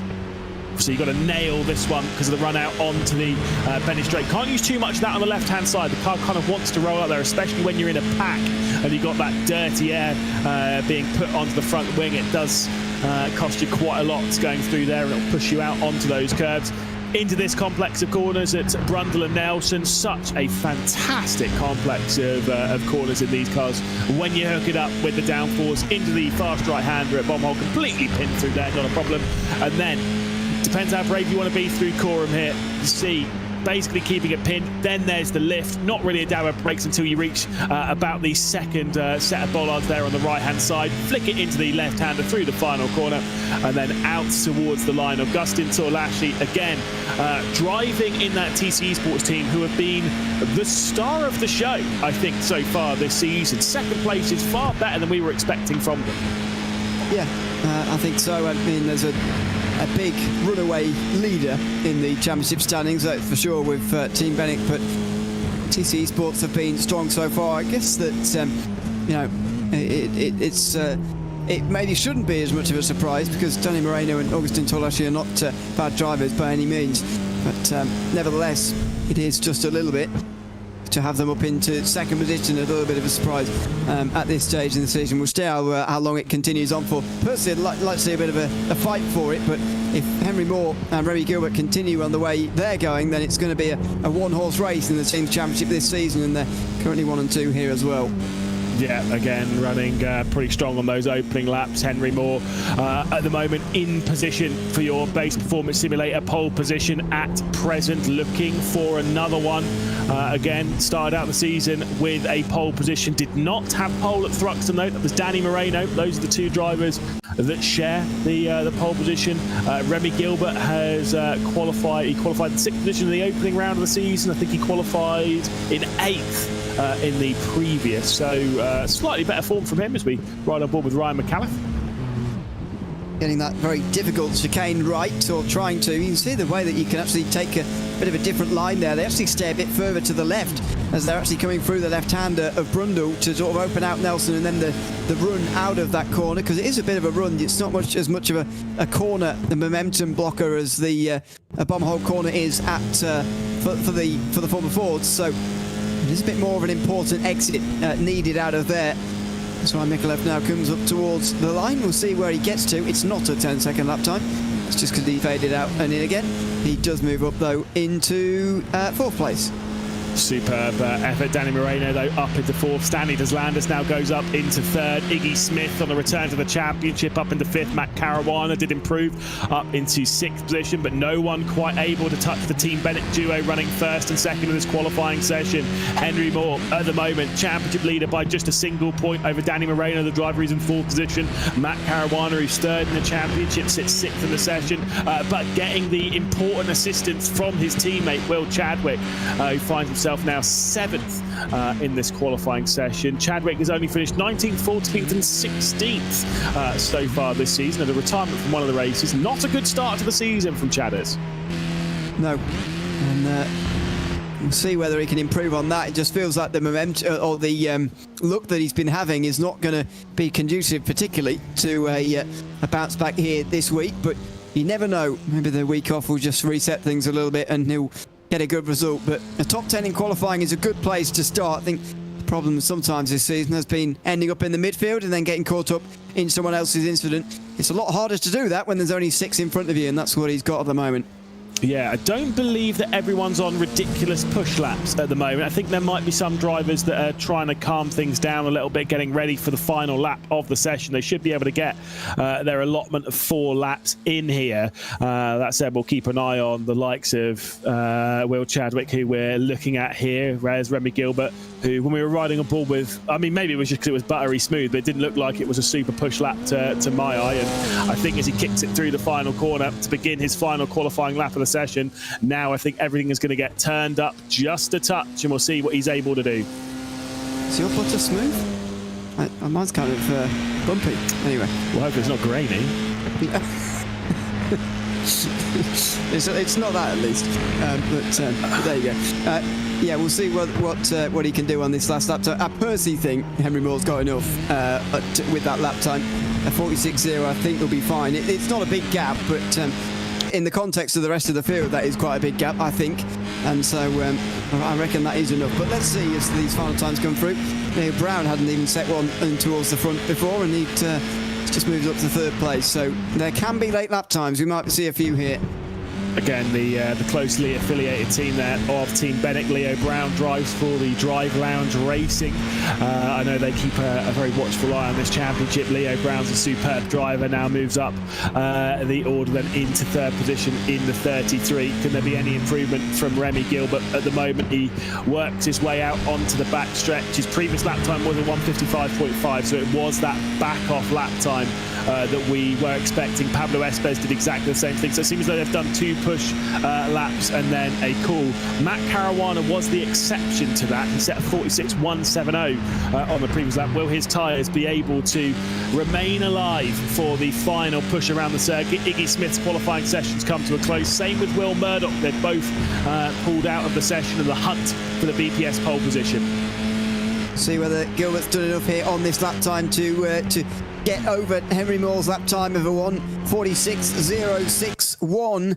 He comes out of the final corner now, does Gilbert, and we won't get a view as to what the time is going to be until we see it change or not on the left-hand side of the screen. There he goes, over the line. He looks up himself. Is he pleased? Is he not? He is up towards the front, but no emotion just yet because Henry Moore goes on top of him anyway. Yeah, why celebrate when you know your teammate is going to smash it out of the park? Henry Moore drops it into the 1:45, the only driver to do so. Will Chadwick's been moved down to 11th position. Can he improve on the final lap of the session? Yes, he can, up into 8th position. It is more from Gilbert, from Brown, from Caruana. As we head further down the field to see some of our other drivers work their way through. It's Charles Wimberley, who we're looking at the moment, made his debut in the previous round, but that is the session over, and Henry Moore is on the BPS pole position. Here's a look at the starting grid then, and all 32 cars on it. Henry Moore from pole position makes it a Team Bennett 1-2 with Remy Gilbert alongside in second. Drive Lounge Racing's Leo Brown from third, with Matt Caruana for Jaime set by EMM. Pablo Espes in fifth with Stanley Deslandis and the Mentor Racing driven by us team. Then it's Danny Moreno, driver who sits second in the championship, and a race winner back in Thruxton in seventh. Will Chadwick in eighth, then Iggy Smith and Pedro Silva make it all Aston Martin on row 5, with Kieran Harding and Augustin Torlashi in 12th position for TC Esports. Ryan McAuliffe and Gogo Bowley for the Scuderia Ferrari HP Esports team, with Connor Jupp in 15th, then Jonathan Riley in 16th, Will Murdoch and Rope Kokopau in 18th position, with Jack James on debut this season, with Robert Glerum there in 20th position. Corioline in 21st, with Hans-Jakob Mole in 22nd position, with Herman, and then Heron starting from 23rd and 24th. Diana Perez in 25th position, with Olivia Hayward, then Wimbley, Matthews, Shoma Shintani and Will Redford, some of the drivers starting from the rear end of the field, along with Mia Rose and Alexander Strabel. Mia Rose starting from the rear of the field in both of the races this evening. You can see them getting ready to begin this race, and Henry Moore will be feeling in a very positive position. The only repeat winner this season so far. Can he make it 3 race victories from 5 races? I personally think that he can, based on the qualifying session we just saw and his performances in the first races of evening so far. Won at Donington in Week 1, and then I know he didn't win at Thruxton and got dropped to 9th at the end with penalties and such, but he put on a good performance there, and on another day he very much could have won that race a couple of weeks ago. So I think he is glaring favourite for this first race of the day. I would agree, and I do agree, but I can also say that, you know, his teammate Remy Gilbert, they are going to go on the attack. Leo Brown will comfortably put up a fight, as well as we've seen before. We'll have to wait and see how things are going to unfold. And as before, you even account for that 4th car, Matt Caruana, who certainly knows how to get his elbows out. They'll get ready to go racing then for the first time this evening in the British Formula 4 Esports Championship. And Henry Moore will lead away from the base performance simulator pole position straight over to cover off his teammate Remy Gilbert. They go single file in the top 4. The side-by-side happens from those behind as Danny Moreno tries trying to attack standing as Landers going through the opening corner. We ride on board with his teammate, though, in Augustin Torlashi, right in the middle of the field. You've got Ryan McCallum, you've got Pedro Silva, you've got Kieran Harding directly ahead of him in the Drive Lounge racing car as they get squeezed out wide, departing the Wilson hairpin. It's a lot more side by side than we saw on a couple of occasions in the previous series through this opening lap, especially back in the pack. Torlashi very nearly into the side of Brian Micallef there through the left-hander. Now he's going to get pulled in front of, and this is going to be dangerous. 3 wide nearly, they get away with it, and Guga Boldi on the right is going to take advantage of that, and Torlashi down to 14th. Certainly. So where are we going to see some other moves happening as we keep our eye? But I think there was the move coming in from Kieran Harding, who got up into 10th position, so trying to get that Drive Lounge racing car up the field. There's Jonathan Riley from the Scuderia Ferrari HB Esports team that were battling up there for the team's championship last season, came up a position shy of it, but still a solid position in 16th, right involved in the middle of the field. He's got his teammate a couple of positions ahead, Remy Gilbert, who sits second in the race at the moment, with Henry Moore directly ahead. No battling happening between them. It is Team Bennett 1 and 2, Drive Lounge Racing in 3rd position in the 33 car, Matt Caruana, who will be looking to go on the attack for Hymo Settles by EMM. It's a good start from through the field, though, from all of these guys, and we'll see where the first breaks start to come, but this has been very, very strong indeed. We'll see now as well just how badly Leo Brown does want to get in between these two out front. You mentioned he's going to be one of those who really contends with the likes of Henry Moore out front. Well, how is he going to go about doing that? Because it's very hard to do when there's 2 teammates who are 1st and 2nd. Obviously, we have spoken before, of course. Leo Brown used to be direct teammates with Remy Gilbert last season when they were driving for Guild, of course. Henry Moore was a sort of assisted teammate because he was part of the Guild Academy, the promoted driver from winning the opening season of the UK Formula 4 1600 Championship back in 2023. So they're all drivers that are well aware as to how each other drives and are in comfortable position, and they are effectively closely related sister teams to a degree. Leo Brown still on very closely affiliated with the 2 drivers ahead. And you'd normally sit there and be like, well, maybe they won't battle then. They'll sit here and... No. I was talking to Leo Brown after the first round, and I completely believe what he says. He wants to win this championship, and he'll be focused on working his way past the 2 drivers ahead, whether they're affiliated or not. Yeah, absolutely. And that's what you'd hope to see as well from a neutral perspective. You hope that those team games don't get in the way too much of the racing that we can see, and we'll see whether that is the case up front, but should not be a problem, which would be nice to see. Nice to see the teammates fight, even if they're just loose teammates, as it were. Caruana is going to get past Leo Brown meantime, or has done, into the chicane. Leo Brown very much letting that happen because he knows what will happen if they fight too hard. Danny Moreno dropping down the field to just 10th position. What has happened to Danny Moreno? Now down to 12th, now down even further. There's been big drama for the driver who sits 2nd in the championship, and as much as we've been talking all about the drop scores in the UK Formula 4 1600 Cup, there are 0 drop scores here in the British Formula 4 Esports Championship. For the driver who was victorious in the opening race at Thruxton, there has been some huge drama here for Danny Moreno, and he was spun round. My goodness, that was by one of the Williams drivers. Yeah, it was. I thought it was a teammate. They look quite similar there from an angle, but they're not. And it was indeed one of the Williams drivers. Who was it, though, is what I'm trying to work out, because they're all in that group now from 6th place on backwards. The front 5 have been given a definitive gap as a result of that, but trying to figure out who actually made the contact. Would it have been Pablo Espes? Must have been Pablo Espes. Yeah, should be. He sat in 6th position. Bit of a shame there for the TC Esports team in general, not just Danny Moreno. That is a big shock, and you can see that the group has now split apart, 1 through 5, and then 6th 2 seconds behind. Yeah, it's not good news at all for TCs, but you know, again, this is what happens when you qualify in the mid-pack and you're not out front, like we saw for the likes of Moreno in the Thruxton rounds, where he got to the first race victory and then a top 5 in race 2 as well.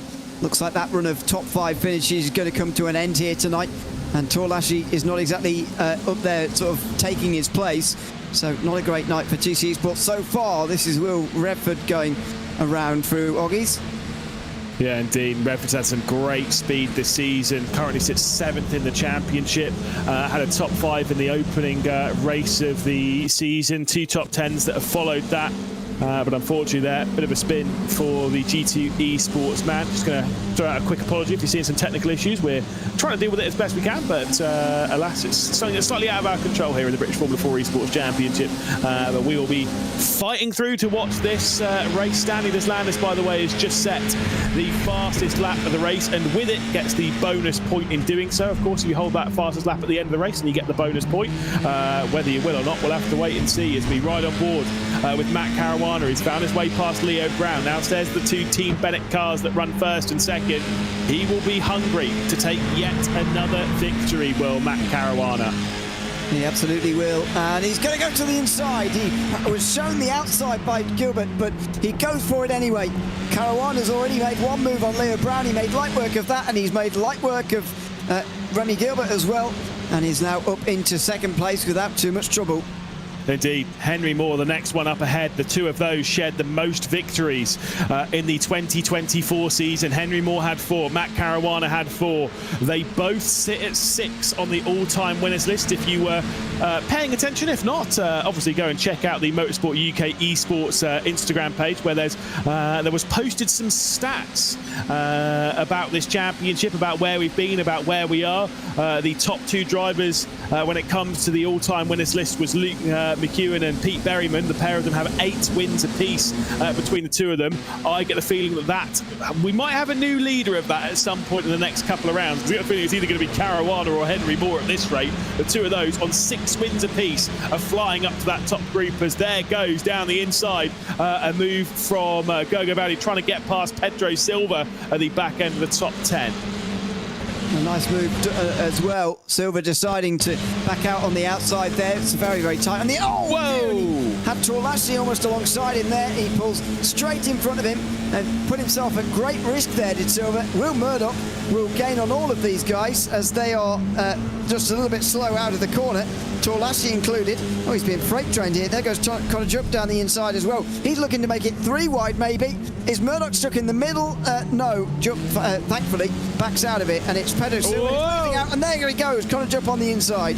That is a big shame from Connor Jupp, who was a star feature of that fantastic battle for the race lead in race number 2 back in Thruxton. Unfortunately, now dropping down to 23rd. They'll have to be careful for a couple of laps. Those rear tyres will be pretty toasty on his Alpine. So back off of it a little bit, maybe build himself back into the race. Well, maybe not. Maybe just send one straight down the inside, trying to make some progress on Mia Rose immediately. Not the best idea, because as you say, the tyres won't be feeling fantastic after that spin. It seemed to me as if he did this on his own. But yeah, I think so. He did well. That is a bit unusual. You don't see that too often, even under a slow speed corner like that. But I guess you're just thrown out of the rhythm, I guess, a little bit by being side by side, and he just completely dropped it, which, yeah, I'll say, that's surprising. Let me tell you something about this car. I guarantee if you did 5 laps in this car, you and O'Leary, I guarantee you would spin in a very similar way. It can be really tricky in those low speed bits. I don't know, you know, I wouldn't spin, obviously, you know, I'm down. No, it is quite easy to spin in those low speed bits. It's kind of one of those ones, once it starts to go, it can actually be really hard to catch, especially if your tyres have been slightly heated. Look at that for a bit of body language communication, by the way.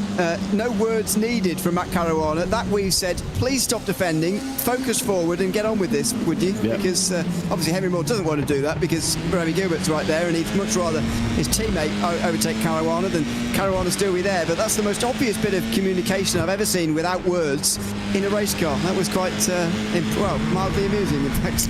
Yeah, certainly so. No lights to use here in a Formula car. You know, you've got to use your weaving and your wits to communicate. That's the only way that you can do it. You can't just flash the light. Although I always said the light flash is always kind of like, what does that mean? Does that mean that you want to go through, or that you're going to get aggressive, or does that mean that you don't want them to fight, or you want them to defend? What's the deal here? But either way, they are still running very tightly in this group. We've got Moore, we've got Caruana, we've got Gilbert, we've got Brown, and we've got Deslandis. All of these drivers, all 5 of them, have been victorious here in the British Formula 4 Esports Championship before. Pretty sure Stanley Deslandis has got a victory back in 2022, maybe? I ask me, he has. Yes, I'm looking at your sheet. Thank you. Yes, but no, I don't know. They're 5 good drivers anyway. No surprise. It just depends now how they're going to resolve this race win in particular, because it is going to be one of the 5. I mean, I don't know what I'm going to do if one of these 5 don't win, but it's going to be something major, because there's just no way they don't. There's going to be a big battle for it, and I'm not sure which of the 5, but it will be one of them. Indeed. Well, like I say, we'll have to see. We'll have to see what the for Henry Moore, what the biggest victory for him this week would be. Would it be this race here if he's able to do it, or would it be passing his driving test? Obviously, congratulations for that one, but I don't think he's caring about that one bit at the moment, as he tries to keep Matt Caruana at bay at the moment. He's doing so brilliantly, but like you say, I get that. The communication from Caruana was clear. Whoa, my goodness me. What a crash here outside of the top 10, right at the back end. What a bit to clip to. I know.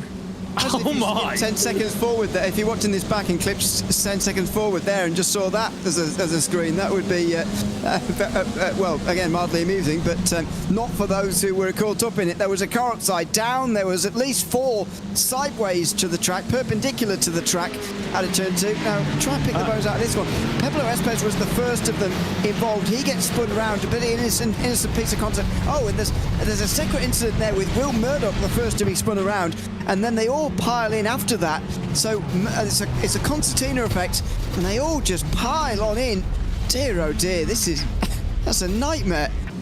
And the brake pedal was used sparingly from the group there. Yeah, it was Murdoch getting spun round by Pedro Silva. You also had Will Chadwick making contact. That was the initial hit. It was Chadwick into Espes that started off that. And like I say, I've commentated on the British F4 Esports since its inception back in 2022. Oh, that is one of the bigger crashes that we've seen. That was a whopper.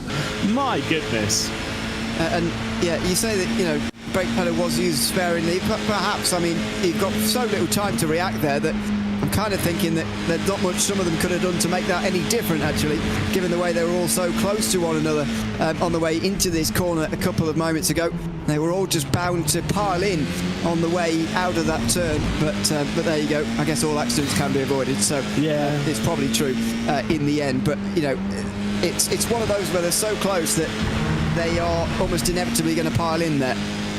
I'm not gonna lie, I've been playing Battlefield 6 all week. That is the most carnage that I've seen this week, is that instant there. So a little bit messy, that's fine. Here comes Ryan McLeod around the outside of Lucas Herman, who's been rising up through the field. Jonathan Riley not too far off the rear. They were all able to escape that chaotic moment. There comes a look down the inside from the BS competition driver, but no move was made.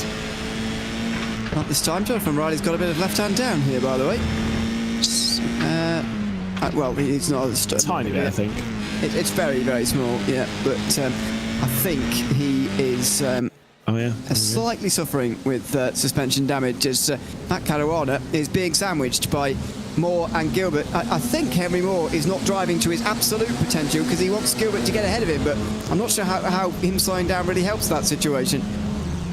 I don't know. I'll take a look at the lap times between those two based on where they've been during this race. Fastest lap of the race from Henry Moore was a 46.312, and that is the fastest lap for his race. Of course, Standards Landers a little bit quicker, but not too much. It's a 4.12, plays a 4, then a 5.43, 3.52, 4.23, 6.48, 5.18. Still pretty similar on the lap times. They're all of those lap times within 0.3 of a second. So I do think he is pushing, maybe not 99, yeah, maybe not 100%, but like 98, 99%. I think he's pushing around here. Caruana's just right there between him. But this thing is that Caruana's been quite good with that. That's exactly what he did in 2023. We won't talk about it too much because there was a bit of an incident at Old Park. We won't talk about it. But he was in the middle of the Stormforce ART bunch, and he was having a bit of a. He was the only driver to really get amongst the ART and the JHR Esports, JHR by 29 Esports. They were all affiliated for the Apex Racing team. He was the only driver to really get in the middle of them, and he did the same thing again last season with Guild. He's doing the same thing again here, where he's always in the middle of them, showing again the incredible speed that Caruana's got here. But I think he's getting quite comfortable with separating teammates. Oh my! And it is. Whoa! No, Shintani, another driver going over and over again. And he's going to end up on his roof, on his head.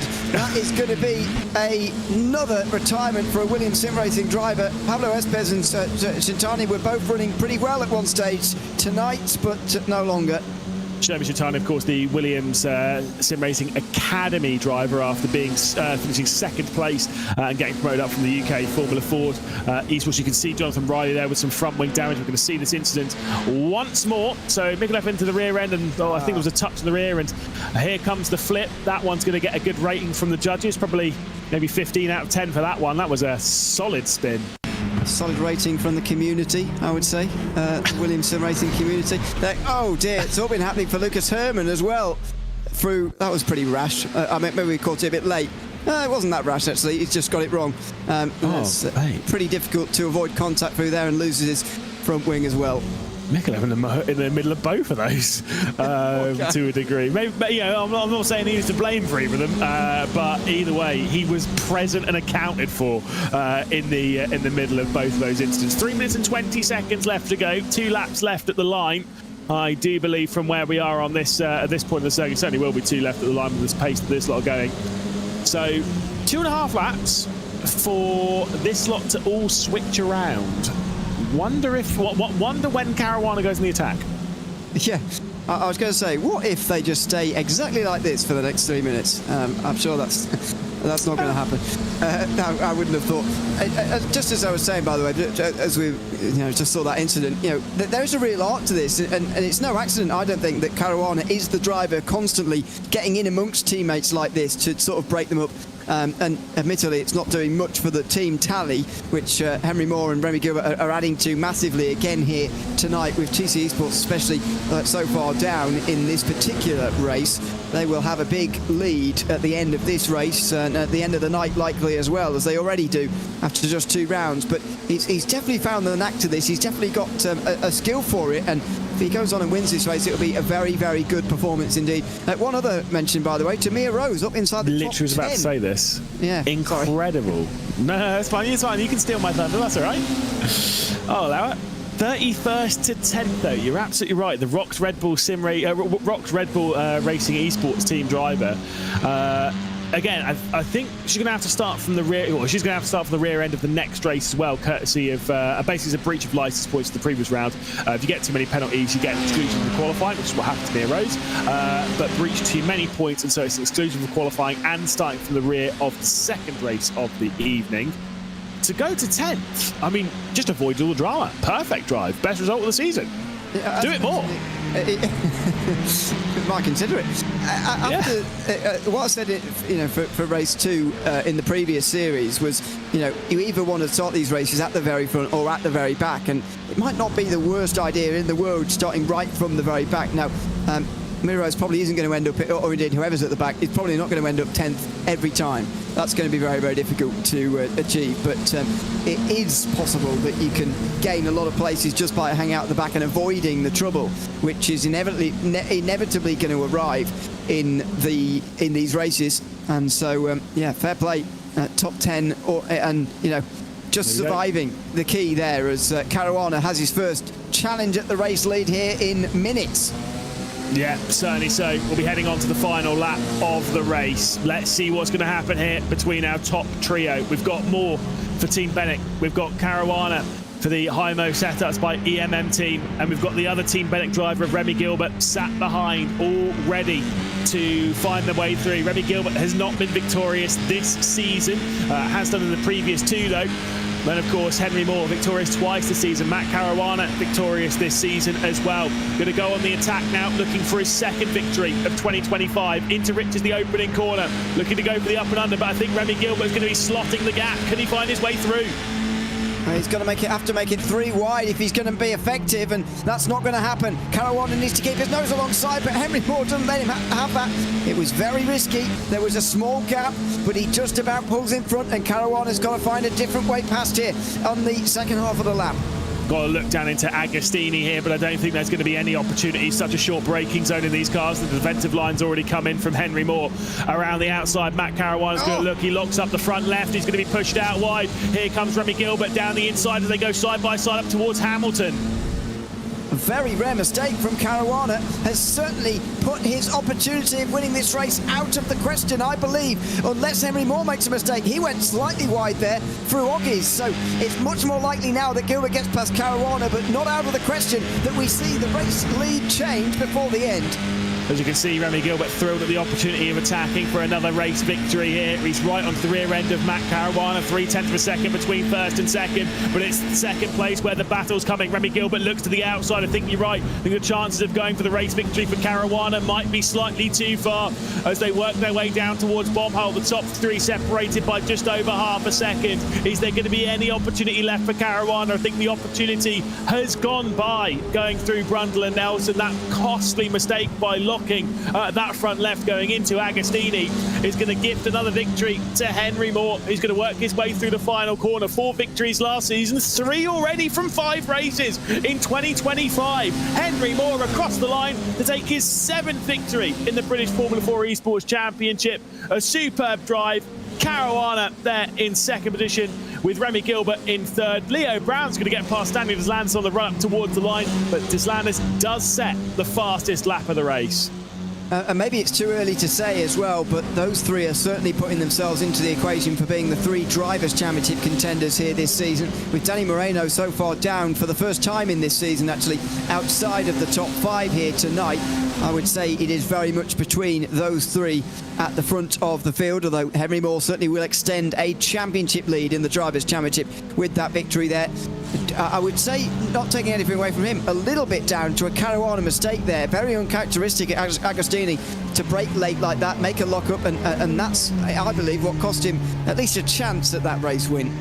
Certainly so. Well, we can see there a few drivers across the line. Again, give a shout out to the Rock Red Bull Racing Esports team there. Say, not only was it Mia Rose in 10th, but Diana Perez also finished in 13th position, so a solid points haul for the squad. Same with Jaime setups by EMM. Will Chadwick up there in 6th position.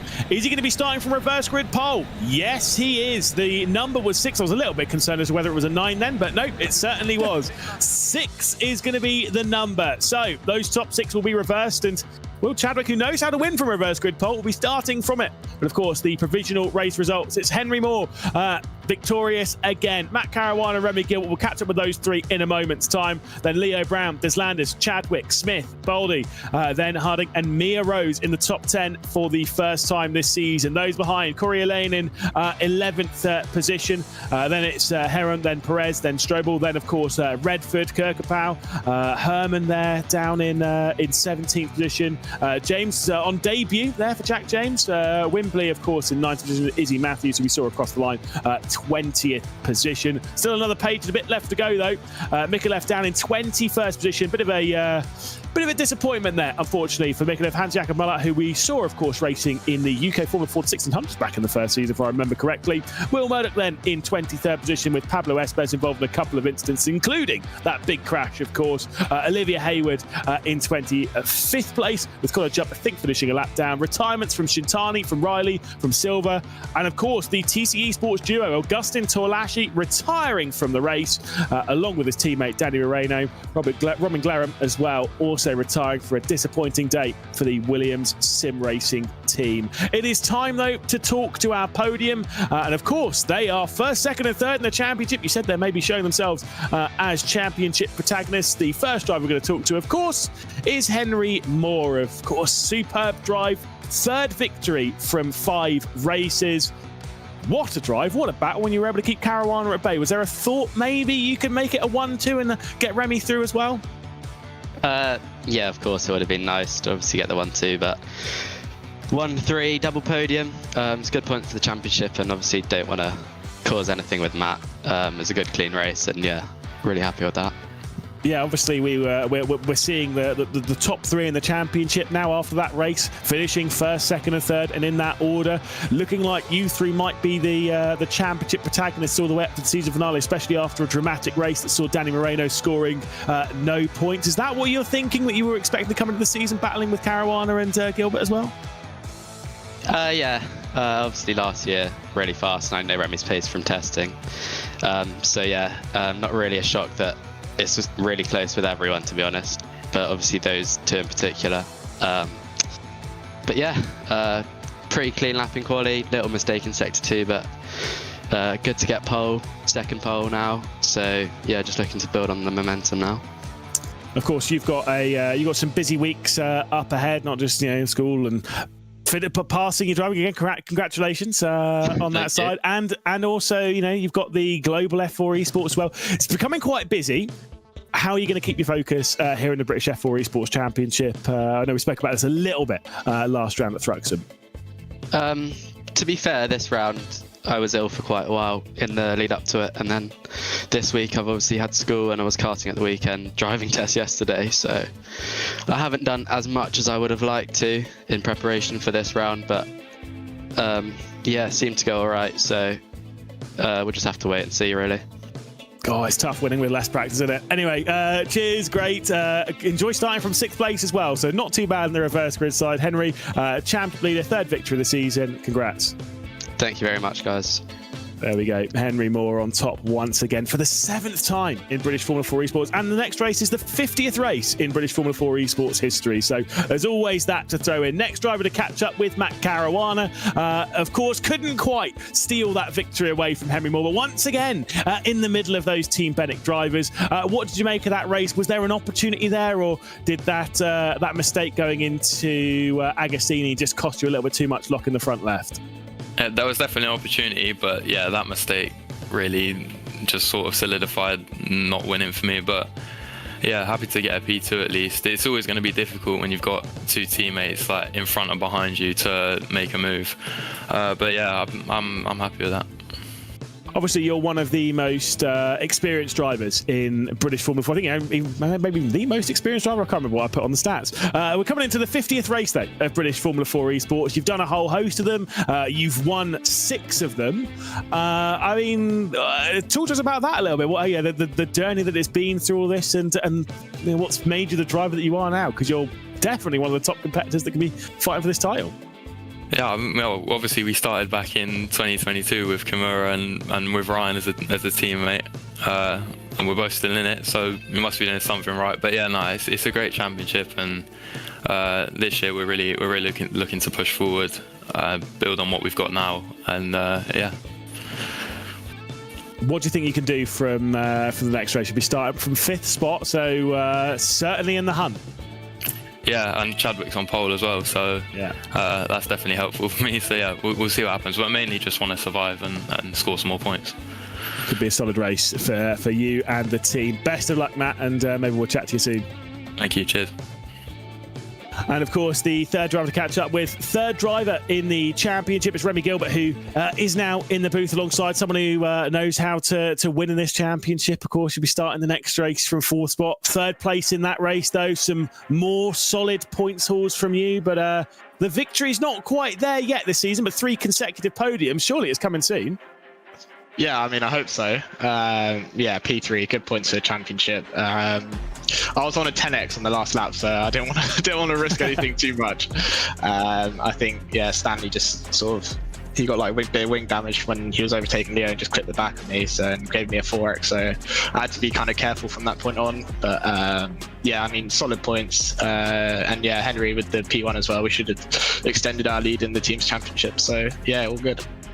You most certainly have the lead in the team's championship. I believe, I'm not going to count on that, but I think it's 141 points at the moment. You've got 345 because TC Esports had a double retirement from that race. So obviously, how things are looking for Team Bennett right now is pretty good. You've had 2 races where you've both been on the podium. I mean, this is a really solid position for you and the team.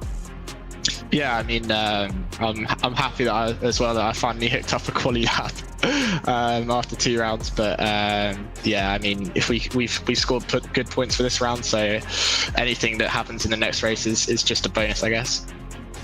Well, best of luck in it. We'll keep our fingers crossed and see where you end up. Thank you very much. There we go. There is our chat to the podium. Ewan getting ready for the second race. I'm feeling a little bit nervous, but only 6 is the number to reverse, so not too chaotic for your first broadcast here in British F4 Esports. But you never know. No, it certainly could have been a lot more. Obviously, 15 being the maximum that we get in this series. But we only had 8 in the previous series as well for the reverse grid, and I think we had action plenty enough. So, you know, it could well be more of the same. Looking forward to seeing how those 3 get through the field, though. Those 3 who are on the podium we just talked to there, Henry Moore, Matt Caruana and Remy Gilbert as well. They should all be aiming to finish on the podium again, and one of them, if not all of them, will. But in what order is the question, and can they gain any points on Henry Moore, who is beginning to get a slight advantage, although there's still a long way to go. Certainly so. Look, I'm kind of looking at it thinking that Henry Moore might check out into the race distance. In the championship side of things, Team Bennett at this point very much are on the team side. But again, to really hammer home that point, we've been talking about drop scores in the UK Formula Ford 1600s. There are no drop scores. You can't really afford that many mistakes, and I'm not going to remind Henry of it. Obviously he's driving around at the moment, so it's fine. They're getting ready for the second race. But last year started out the season really strong. Not quite as strong as he started out this season, but still really quite strong. And then started to falter a little bit with a few mistakes, a few penalties, a few issues as the second half of the season went on. And it kind of left him in a troublesome scenario that allowed Graham Carroll to check out into the race distance in that championship side of things. So what does he have to do to change that for this season? Yeah, I think that is a question he's going to have to ask himself over the course of the next few weeks. I mean, with so long to go, it's hard to sort of aim at the end of the season already, I feel. There's 10 races still to go. It does feel like a very long time away. So just for now, get your head down and just do the races as they come, and just get the best result that what you can, especially in these reverse grid races, just stay out of trouble, and you'll get a decent result from that anyway, and then see where you are a little bit later on. I wouldn't worry too much about the end of the championship just for the moment, but it's this upcoming reverse grid race that he's got to focus on primarily first of all. And you know, it's always precarious being in the sort of slight midfield as he is here. It's, as we said, a lot better than what it could have been, but it's not great either, not starting quite at the front where he was. No, certainly not. Like I say, it's. I think the reverse grid races are the real defining part of this championship, because again, without there being any drop scores or anything, your reverse grid races are so very important. They pay the exact same points as the opening race. The difference is obviously it being spun around a little bit. I think when you have those races where it is only 6 cars reversed, you've got to take advantage. You can't sit there and be like, oh well, you know, that'll do. Yeah, but in fairness, in the previous races where it's been reversed, he's done very well. I mean, at Donington Park, he got to 3rd place, despite there were quite a lot. I can't remember how many it was actually at Donington that was reversed. 12? Hold on, I'm checking. Hold on. I don't know written down. 12. I've forgotten it though. But yeah, I mean, whatever it was, he made his way through the field quite nicely to get back to 3rd place after starting at the very back of that reverse, because he won the first race. So it was 8. You know, I think it's less of a concern about how many it is. It's just a case of staying out of trouble and getting what you can, really, because you've got to remember that it's the same for everyone, even when there is a lot reversed. Yeah, it was 8 in the first round, and I believe... Nah, Cam's not put it. I've entrusted Cameron Roger, who's not here this round, to update the spreadsheet, and I'm not fully convinced. No, I'm not. I'm not fully convinced by what I'm reading here on the reverse grid side of things. So that's fine. We'll let him enjoy Spain, and we'll have a chat about it next week when I'm not here. It's fine. I'll talk to him. Yeah, exactly. Thanks. Cheers, boss. Oh dear. If I'm in charge, then that spreadsheet is in big trouble. That's for sure. So that's not my job. But yeah, it's the same for everybody. So I wouldn't worry about it too much in terms of how many it actually is. It's just stay out of trouble and be around the rivals as well, because the likelihood is that those three will finish sort of near each other in the first race throughout the rest of the rounds, I would imagine, unless somebody has a really bad day, and then sort of stay with them in the second race. Don't throw it all away early on the season. You've just got to get to the end of this season or the last few rounds, giving yourself a chance, and just staying out of trouble will do that just fine. Certainly so. Give a shout to the High-Mo setups by EMM team. They're 2nd and 6th position in that opening race. Obviously, in a really good position here to score some decent points again, especially with someone who's quite good in those reverse grid scenarios we've seen in previous seasons. Of course, we have seen. I don't want to be the bearer of bad news. I think we've seen Will Chadwick win more races on the road than he actually. He's had a few taken away. Let's go with that. I was trying to be nice about it, but no. He's had a few taken away from him, has Will Chadwick, after a few incidents here and there. But he certainly knows how to win a race from him. Yeah, certainly. Again, getting to the end, winning the race, and then keeping it afterwards is sort of part of the job. But But the fact that you can get into those positions in any case is quite impressive in itself. It's just obviously about keeping it. But yeah, has a decent chance, you would say, in this race. Again, got to keep luck on his side, and I'm not sure what he can do about that. But he's got to just hope that things go his way this time round, because this should be a really good chance to get his season back on track.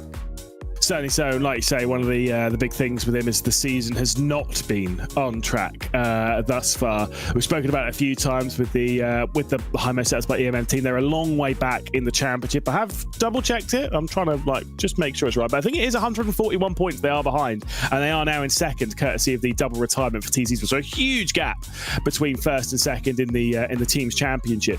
But looking at that, you look at the opening results of the seasons. It's been a 19th, a 14th of retirement, and a 16th in the opening 4 races for Will Chadwick. And I've seen that's not all of his doing. He's been thrown into it a little bit, and it's been a bit unfortunate. But now that 6th place, now they're starting to really take control. And I'm not saying they might be able to fight Team Bennett, but you just never know what's going to unfold in the final 11 races still left to go of the season. Yeah, exactly. There's so many races to go still that you've got to sort of stay there or thereabouts and sort of fight for second as if it is for the lead, because there will become a point in this season, you would imagine, where they don't have such a good round, or at least one of them will drop towards the back and you can gain some points that way. It's about being in second place, or at least being in prime position, close-ish, to take advantage of that when it does arrive. At the moment, nobody really is. And as you say, TC Esports having a double non-score there means that the gap grows even larger than what it was before. Whatever the actual number is, we know it's a very big one at the end of just 5 races. So they've got to all try and get closer somehow, and then capitalise on that big race where they drop points, which, as I say, surely is going to arrive at some point. Yeah, exactly. You know that the season's not going to go perfectly from the start all the way to the end. And I'm sure, Team Bennett, I'm sure Henry Moore, I'm sure Remy Gilbert, I'm sure Seb Hawkins behind the scenes, I'm sure they're all well aware that there is drama coming their way. But it could be in this race. It could be in the next 5 races. This is the thing with this championship, is things can get out of your control very, very quickly. So whilst you have the control, you've got to really take advantage of having it. Yeah, exactly. And of course, do what you can to sort of stay in control as well by staying out of trouble again. And again, that's easier said than done. However, staying out of trouble is absolutely the name of the game here in these reverse grid races again. So that's what we're going to be looking for in race number 2. I do get the feeling we've been lucky with the starts here tonight, and I have a feeling that one might not be quite so clean this time around, but maybe I'm wrong. Maybe. I will say, we're at a point where it's been an exciting time for British F4 Esports over the last few years. We want to touch on that just a touch, of course, because You join us here on a bit of a historic night here, and of course this will be the 50th race in British Formula 4 Esports history, which doesn't sound like a big number. I mean, you know, it's been 3.5 years now since this season started. 50 races, pretty solid number for any champion to get to. Means we've got a lot of history to go through. Means I got a lot of stats to look at, which is what I like to see. Henry Moore could go top, or at least joint top, on the all-time winners list if he's able to be victorious in this race, which from 6th, very possible. Yeah, it is very possible, but how are you going to split them once they're on the same total? Because it will happen at some point, whether it's this race or in the future. Moore is going to win another race, so how are you going to split them then? Who's done the least races?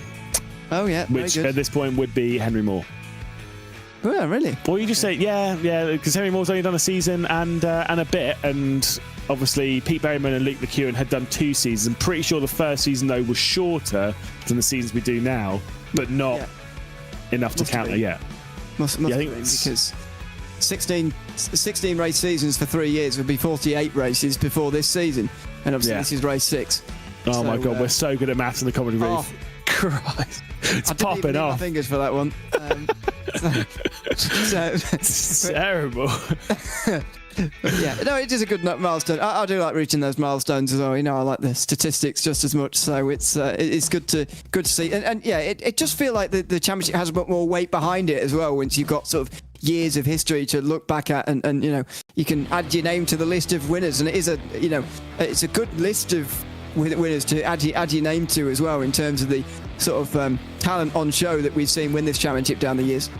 Yeah, it's a lot of hard work that's gone into making this championship what it is, and of course a lot of support from all of our partners over the last 3 and a bit years. So thank you to all of them. Thank you to all the hard work that goes into this championship, and of course to Hugo Luis, who's been bringing us the broadcast for the last few years as well. The opening season, obviously Connery Maddock was bringing us the broadcast. Well, a lot of hard work has brought us to this point. So like I say, I like a little bit of a milestone. I like my stats. I don't like breaking my spreadsheet, but I have done that. That's fine. I will. I'll deal with that in due course. But rest in peace. It is slightly broken. Am I going to be commentating on my own while you? No, it's fine. It's fine. I've been looking at it, trying to sort it. It's like, no, this is not the time. that is finished. See, that's the difference. As much as I enjoy statistics, I'd say pretty much the same as you. When I see a big problem like that with a spreadsheet, I just think, I'm going to start again because I can't figure out how to fix it, but you can. So there we go. Anyway.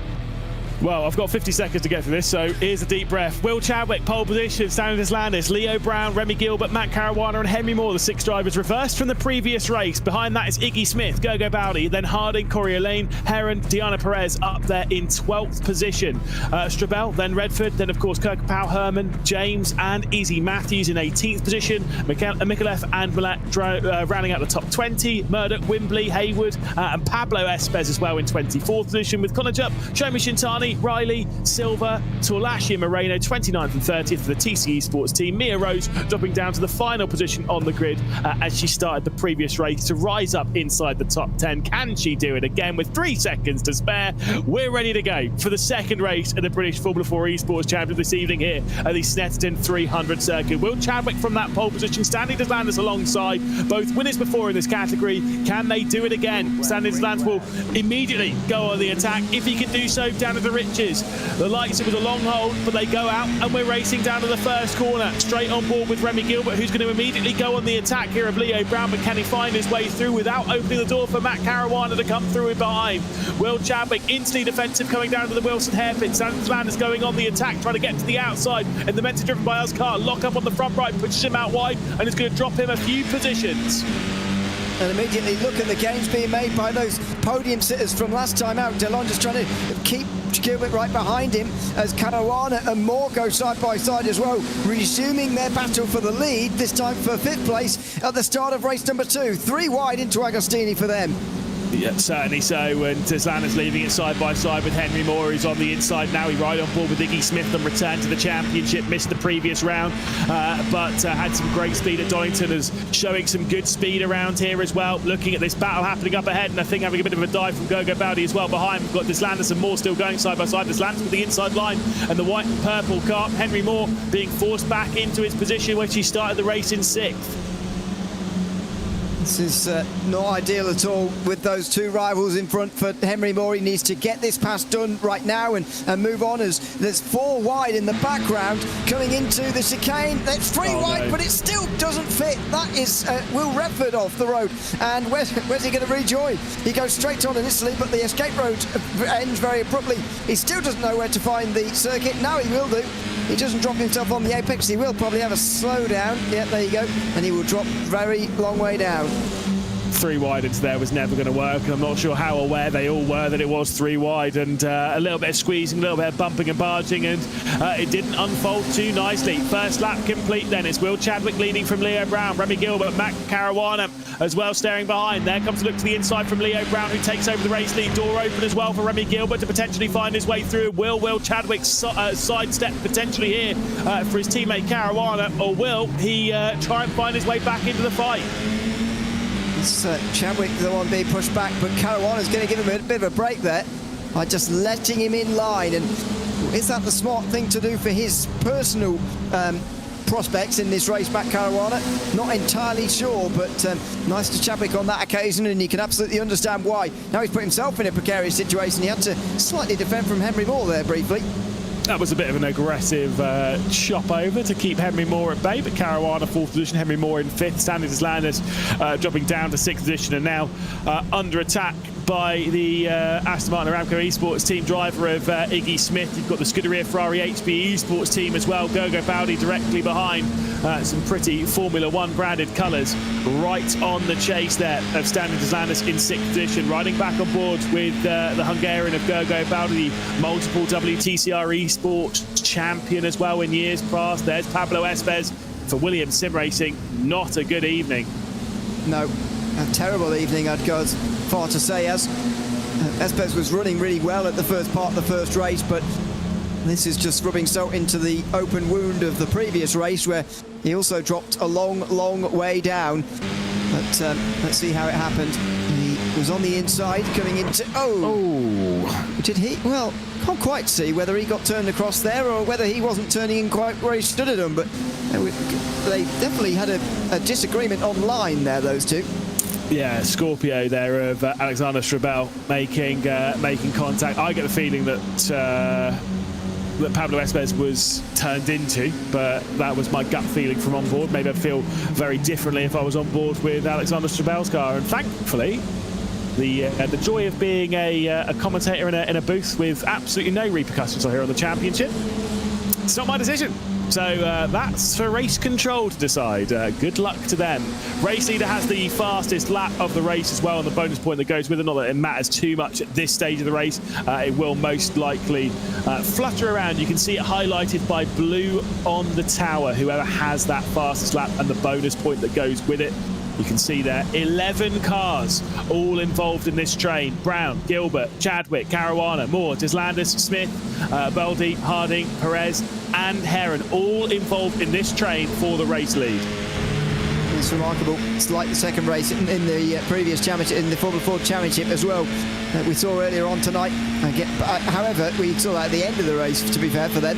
I don't think we're going to see that kind of group at the end of this race, but could be proved wrong, because unlike the other reverse grid races, the front group has very much fallen into an accord earlier on than you'd expect. With Leo Brown leading the race, wasn't that far away from the leading battle. In fact, was involved in it for a long time in that first race. Even Remy Gilbert here has decided, well, you know, that's a sufficient race leader, I think, in terms of speed, and is happy to sit there for now. I'm trying to think of when the last time Will Chadwick was victorious. He did have victory in the reverse grid race at Zandvoort, but I'm pretty sure the last time he crossed the line as a winner was the race 2 at Alton Park, which actually ended up going the way of Ronnie Smith after post-race penalties. Might have done it at Brands Edge, well, I can't remember. Basically, he's been in this position a few times, knows how to go on the attack. Matt Caruana sat behind. Well, bye-bye goes Will Chadwick straight off the road. Now Caruana's surely going to come straight through on his teammate. Not sure what that line was. Have you been teaching in that one? How dare you? No, but he does drop to 4th place, and Caruana gets an extravagant way of letting his teammate through, I suppose, on that occasion. Now, though, he's going to be a lot more focused in defending from Moore, and I think he really is going to give this a go at properly defending. But how long is this going to last? It might only last the lap. No, he does keep him behind this time. Yeah, again, super battling once again happening, but no major looks, no major side-by-sides. Will Chadwick feeling the pressure from Henry Moore. Could that open up the opportunity for Stanley Deslandis as well? They work their way down into, through Williams and back onto the Bentley straight. That was not a particularly great line from Will Chadwick either. Didn't quite clip that curb on the inside. And now Henry Moore might be able to find his way through or look to the outside going into Brundle and Nelson. How aggressive will Chadwick send it? I think he's going to remain ahead if he can. Let's see if he can send it fully into the corner, but no. Look to the inside, Henry Moore risking it all to the inside with the Nelson apex. Stanley Deslandis will now look to the outside going into bomb hole. Will Chadwick cut straight across to clip straight to the apex, and the group ahead are starting to check away. I think this is, willfully losing time as well from Will Chadwick, because earlier he was keeping pace with the front two very easily. I know he wasn't in a battle like this, but he's defending, I think, a little bit more than what he normally would to try and keep more behind and indeed try and let that front three break away and let Caruana fend for himself out front, because he knows that he can. A bit of a weaving there initially from Moore seemed to suggest he was going to stay in behind, but he doesn't. In towards turn number one, he dives to the inside of Chadwick, who maybe was lured into a false sense of security there. He's going to be chased over to the other side of the road, and Moore's going to try and see him off through turn two. Oh, fantastic racing between the pair of them, though, leaving very little on the table. Superb stuff. As Henry Moore will look to the outside now as they go through Palmer's. They remain side by side. Moore getting pushed off just ever so slightly there as Moore bumping and bashing between Will Chadwick and Henry Moore. Three wide now comes Stanley Deslandis down the inside. Henry Moore's got to be aware of that because it could cause some drama here. There is contact that pushes them out wide. There's even more contact. Henry Moore being forced off the road, making it four wide. Go Bounty comes through the middle, and that was always going to happen. A big crash for Will Chadwick and for Henry Moore, the championship leader. The pair of them off the road and potentially out of the 6th race of the season and race number 50 of British Formula 4 Esports. And it's Chadwick involved again. Not necessarily his fault the last bits, certainly not. I think, just as involved as the others as far as the rest of it is concerned, but the last bit itself wasn't his fault. Henry Moore also involved there as well. I don't think that was much his fault either, although he was trying to make a move on Chadwick quickly and obviously aggressively so at times as well. He was entitled to do that and has got damage now. This is bad damage as well. He will have to pit at the end of this lap. Yeah, he's definitely going to be getting the meatball flag, so he'll be returning to the pit lane, but I think he'll try and get to the end of the race just to see what will happen. I think maybe he'll try and go for the fastest lap. I think he'll still get the bonus point for doing so, and that point could matter. Definitely the innocent party in all of that was Henry Moore. Was on the outside of the three wide that was made by Stanley Deslandis, forcing his way to the inside, going into Agostini, and then it all kicked off after that. I think Iggy Smith was trying to move over on Gergo Bowdy there a little bit, maybe not realising they were four wide. Either way, we've got this battle happening up here towards the front of the field. It's Leo Brown, Remy Gilbert and Matt Caruana, 2.9 seconds clear of Stanley Deslandis in 4th position. This is the fight for the race lead with 10 minutes and 40 seconds left to go. And this was always going to be the battle for the race lead as well, ever since Chadwick and Moore starting to battle the way that they did. But quite the gap they've got is a little bit bigger of a surprise. Caruana versus Gilbert again, this time with Leo Brown with them rather than Henry Moore. Now let's see how it all happened. This is as Dale Lonwood's coming down the inside, and so he doesn't, first of all, he doesn't give space to Chadwick and Moore as he should do, and then these guys just don't realise they're four wide, and I'm not entirely sure how, because those guys coming in behind could see it all happening from behind. But anyway, they didn't realise they were four wide, and they just kept coming over, and they went down like dominoes. Yeah, like I say, not really much that could be done by Will Chadwick or Henry Moore in all of that. It was Iggy Smith that moved over a touch there on the Scuderia Ferrari HB Esports driver of Gergo Bowdy, and awkwardly enough, it's Iggy Smith and Gergo Bowdy, the two that were able to get through all of it after that contact. So that's just sometimes how the cookie crumbles. Now Matt Caruana is going to be setting his sights on taking yet another victory, on joining Henry Moore on 7 victories in the British Formula 4 Esports Championship, but he's got to find his way past Leo Brown and Remy Gilbert as well. For Remy Gilbert, this is the perfect opportunity to score some decent points. Same with Matt Caruana. I mean, Leo Brown's not too far off the championship lead either, but they might be moving their way up to the top of the championship if they can get their way through. Well, yeah, very true. It's always a big opportunity. I said at some point this season it's going to happen where Henry Moore loses a lot of positions, and indeed the team do as well. Caruana switches to the inside. Oh, that was close to contact. He did well to brake at the point that he did there, because when you're so weaving around so much there, you can be very disorientated. Caruana just about pulled it up in time and doesn't career into the side of Remy Gilbert there, and he continues to attack him for second. At the moment, it is these two who are fighting over the top spot in the championship. At present, they'd be separated by just 3 points. Fern, there's some contact there. Oh, and it's going to be a half spin for Caruana, who's going to be able to rejoin him. But Standing as Landers is going to come through. This is going to get bad for Caruana. There goes Smith, there goes Bowdy, there goes Harding as well. Caruana dropped down into 7th position after I think he got bumped a little bit there by Remy Gilbert. I'm not 100% sure, but I think that might have been the case. Now Caruana's feeling the pressure from Diana Perez. Yeah, and indeed from the rest of this group. Here is the incident itself. He's difficult to call. Yeah, it's one of those ones where you could say maybe he wasn't fully alongside and whose corner and blah, blah, all that rubbish conversation. Thankfully, that is one for race control to deal with, but an awkward incident, regardless, from two of our top contenders in the championship. Will leave Remy Gilbert now as the championship leader. With second place on the road at the moment, that's pretty clear now, with the rivals around dropping like flies as it stands. I think it's just one of those awkward bits of contact, isn't it? Yeah, that whole thing about he's on the inside and it's his corner or whatever is a load of rubbish. That doesn't come into effect in my mind anyway. It's more about the contact that was made. I don't think Gilbert really deviated from his line very much to instigate that contact. It's a pretty unfortunate way the cars bounced off each other there, and unfortunately Caruana ballooned over to the other side of the road, and not a lot he could have done at that point, but I'm not sure how much more Gilbert could have done either. No, certainly not. Just looking at the presently updated standings, it would be Remy Gilbert leading the championship by now 10 points over Caruana and Moore. I know we've got a long way to go in this challenge, but I know there's 10 more races, but it's always one of those ones to keep a close eye on, because this can change quite a lot. And Caruana, I think he needs to keep his nose clean until the end of the race, because I think there might be a few penalties ahead of him. Not necessarily from Remy, but I don't want to talk about that one because I don't really know where that one would go.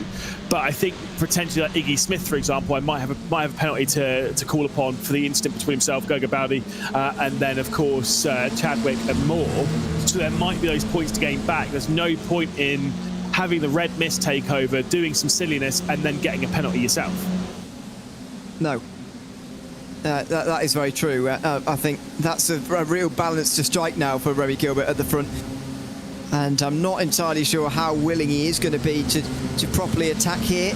You know, he was pretty tentative early. He's certainly not going to do it for a while. I know there's only 6 minutes to go, but he will leave it another couple of laps, I would say. And then, if he is going to go for this victory, then it will be, yeah, as I say, towards the latter portion, and it will be just toned back slightly, because, as I say, this will be a nice little championship lead to have, considering he's been not quite as quick even as his team. Really hammer home this championship lead. And also, at the moment, by the way, 4 consecutive podiums for Remy Gilbert, which is crazy. Yeah, it would be, if he can hold on to this. It would be very impressive as well, considering the reverse grids that we do have in this series, and sometimes they're a lot more numerous than the reverse grid that we've had here tonight, which has not had a big effect on the racing. Although, you know, some would say that's probably a good thing for the field. I don't know. I think it's been 2 good races either way. But the thing is that Leo Brown is only really in that championship conversation if he were to go on to win this race, and also because of his top 5 finish in race 1 as well. From what Caruana knows, at least I would think at this stage, he will have seen the championship standings at the start of the day. He wouldn't have looked at them between the 2 races, I would imagine, or worked out what they were. And to be honest, Leo Brown wouldn't have featured in his big names to worry about. So I do wonder whether, yes, Brown would be very much a contender if this result comes off, but will Gilbert know that? Not 100% sure. I think they've got to just look at it and think, right, we've got 3 final laps left to do here around the Snetterton 300 circuit. Let's just go on the attack and have a cracking battle. Make sure, by the way, not to hit each other. Let's just keep it on the road and score some decent points. 3 minutes and 40 seconds left to go, 3 laps left. The battle for the race lead, Leo Brown, Remy Gilbert, the 2 drivers that were teammates directly last season for the Guild Esports team. now sit basically on the other side of the table to each other. Leo Brown and Remy Gilbert. This time it is Brown ahead, who's looking for another victory. Remy Gilbert looking for his first victory of the season. It would be 4 consecutive podiums. Leo Brown looking for his first victory of the season as well. And behind all that, an intense fight for the podium. Matt Caruana trying to return to the podium, trying to return to the as close to the top of the championship as he can get. For the likes of Iggy Smith, the first podium for Standing Designers, a return to the podium for the first time since 2023. Yeah, some big stories up and down the field at the moment, but so unsettled as far as who is actually going to make it there in these next couple of months. We just do not know as it stands. As look at this, he bump drafts Leo Brown towards the final chicane. He knows that it's still not time yet, even with 2 and a bit laps to go. Certainly so. Let's see how it's going to unfold. But I think that bump draft is just the key thing of, I'm going to leave this till the last lap, but I do believe that Remy Gilbert will be going on the attack there. So remember this, between the first round of the season, it was Henry Moore leading the race, it was Leo Brown in second, and we were wondering what the conversation was going to be like behind the scenes in this partnership between these two teams as to whether Leo Brown was going to go on the attack. We all thought that he would, and he did. He definitely did. He gave it a good go. Was definitely not leaving that much on the table to try and go for the race lead from Henry Moore. Couldn't quite do it, ended up finishing in second position. It'll be the same in this fight as well. There will be a list of instructions on, like, obviously don't make contact, don't do this, don't do that. But you're more than welcome to fight, and they are indeed fighting. Matt Caruana gets past Iggy Smith, by the way, up to 4th position. Could he rescue a podium after that? It looks like he might well do. I mean, Stanley Delonde is probably going to be the most difficult overtake of the lot of them. However, he is making progress through the field right now. And Iggy Smith, the latest of those to go behind Caruana. What a great recovery this is for Matt Caruana, who will be wondering what could have happened if he'd have stayed in that front group with the other two. He'll believe he had a big shot at winning the race here tonight, and he's probably right that he did. But the incident, unfortunately, taking him out of that equation. But capitalise on the points that you can. And that's what he's doing right now. It'll be another podium, his 4th of the season, if he can make this pass in the final 2 laps. Certainly so. Clips the apex as they work their way back out onto the backstretch for the penultimate time. Standard Landers under pressure. Matt Caruana closing in. Slipstream being used by the high-most setups by EMM driver. And Caruana could be looking for a move here. He looks straight on the inside of Brundle. That's a little bit late for a dive there. Such a short braking zone through the opening part of Brundle, and then you're basically on the brakes until you arrest it at the apex at Nelson. Now through bomb hole they go. There is definitely an opportunity here for Caruana to work his way back onto the podium. It certainly is. Just, again, depends how aggressive he's willing to be. I think he is willing to be very at the end of this race, considering the trials and tribulations he's had on the way throughout it. He might as well give it a go now. Just 20 seconds left, and there is time for one more. Certainly so. No look from Remy Gilbert yet. Maybe he is satisfied with second position. He doesn't fancy risking it too much. Matt Caruana, though, is risking it, though, for 3rd position. He looked to the inside going into Richards. He might have might be slightly alongside and have a bit of a gap opening up here going into the Wilson hairpin. Sanders Landis out wide. Matt Caruana working his way through. Bit of contact between the pair of them as they work their way up towards the left-hander at Wilson. Oh, look at him trying to edge him up to the side of the road there at turn 3. And now run around the outside. Very smart from Caruana. He's not going to get much room, but just enough from Delonde, who excellently just ushers him out wide as well. Side by side to Agostini. Dives for the apex, does Delonde. And Caruana will be getting flashbacks. This time he survives on the outside. Yeah, Iggy Smith as well, closing in. Any opportunity to work their way through onto the podium. Caruana's way out wide. Is he going to rejoin ahead of Iggy Smith just about as they go into the braking zone of Oggies? That might just settle this fight and seal the podium.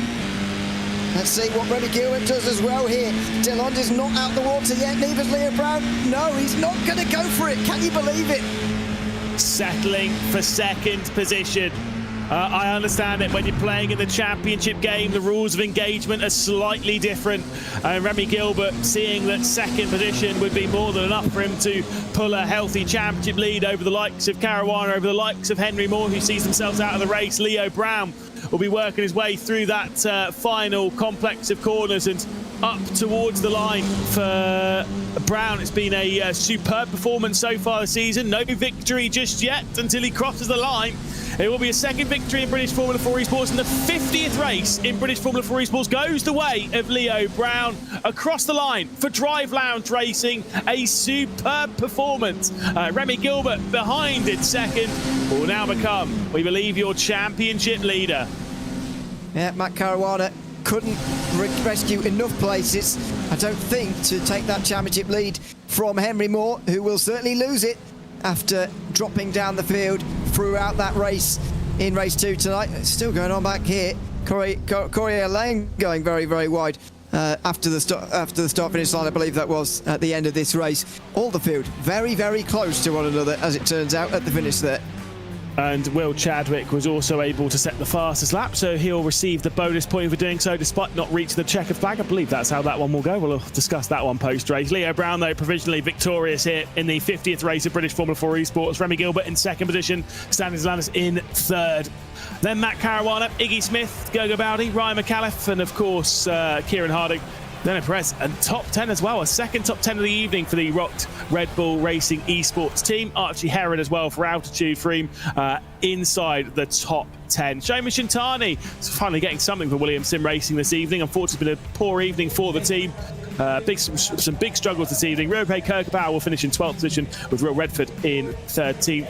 Herman Moreno, at least scoring something for TC Esports with Jack James for the Aztec Racing team. Jonathan Riley, and then Connor Jupp, and Pablo Espez and Corey Elaine in 20th, which we saw off the road there right at the end. Gustin Talashi, Alexander Strabel, then of course Hayward, Wimbley, Matthews, Rose, Malay, and of course retirements from the race. Chadwick, Moore, big retirement from the race.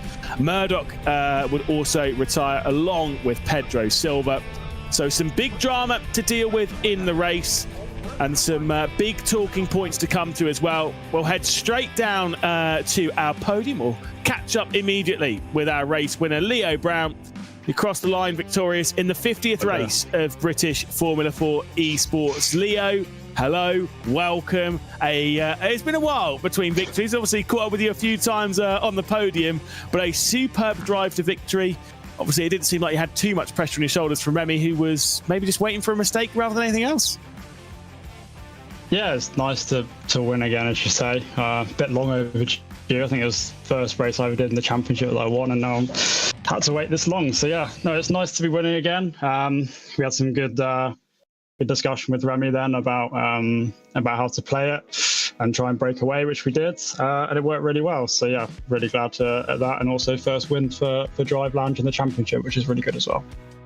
Certainly was your first race back at Brands Indy. I think you had 4 podiums between then and now. Obviously, a lot's changed the championship, including you're a proper front runner in this championship. You're right up there in the championship hunt, just 22 points now behind Remy Gilbert there for Team Bennett. It's all tight at the front. I know it was very early days, but that retirement from Henry Moore's really opened up the door for everyone.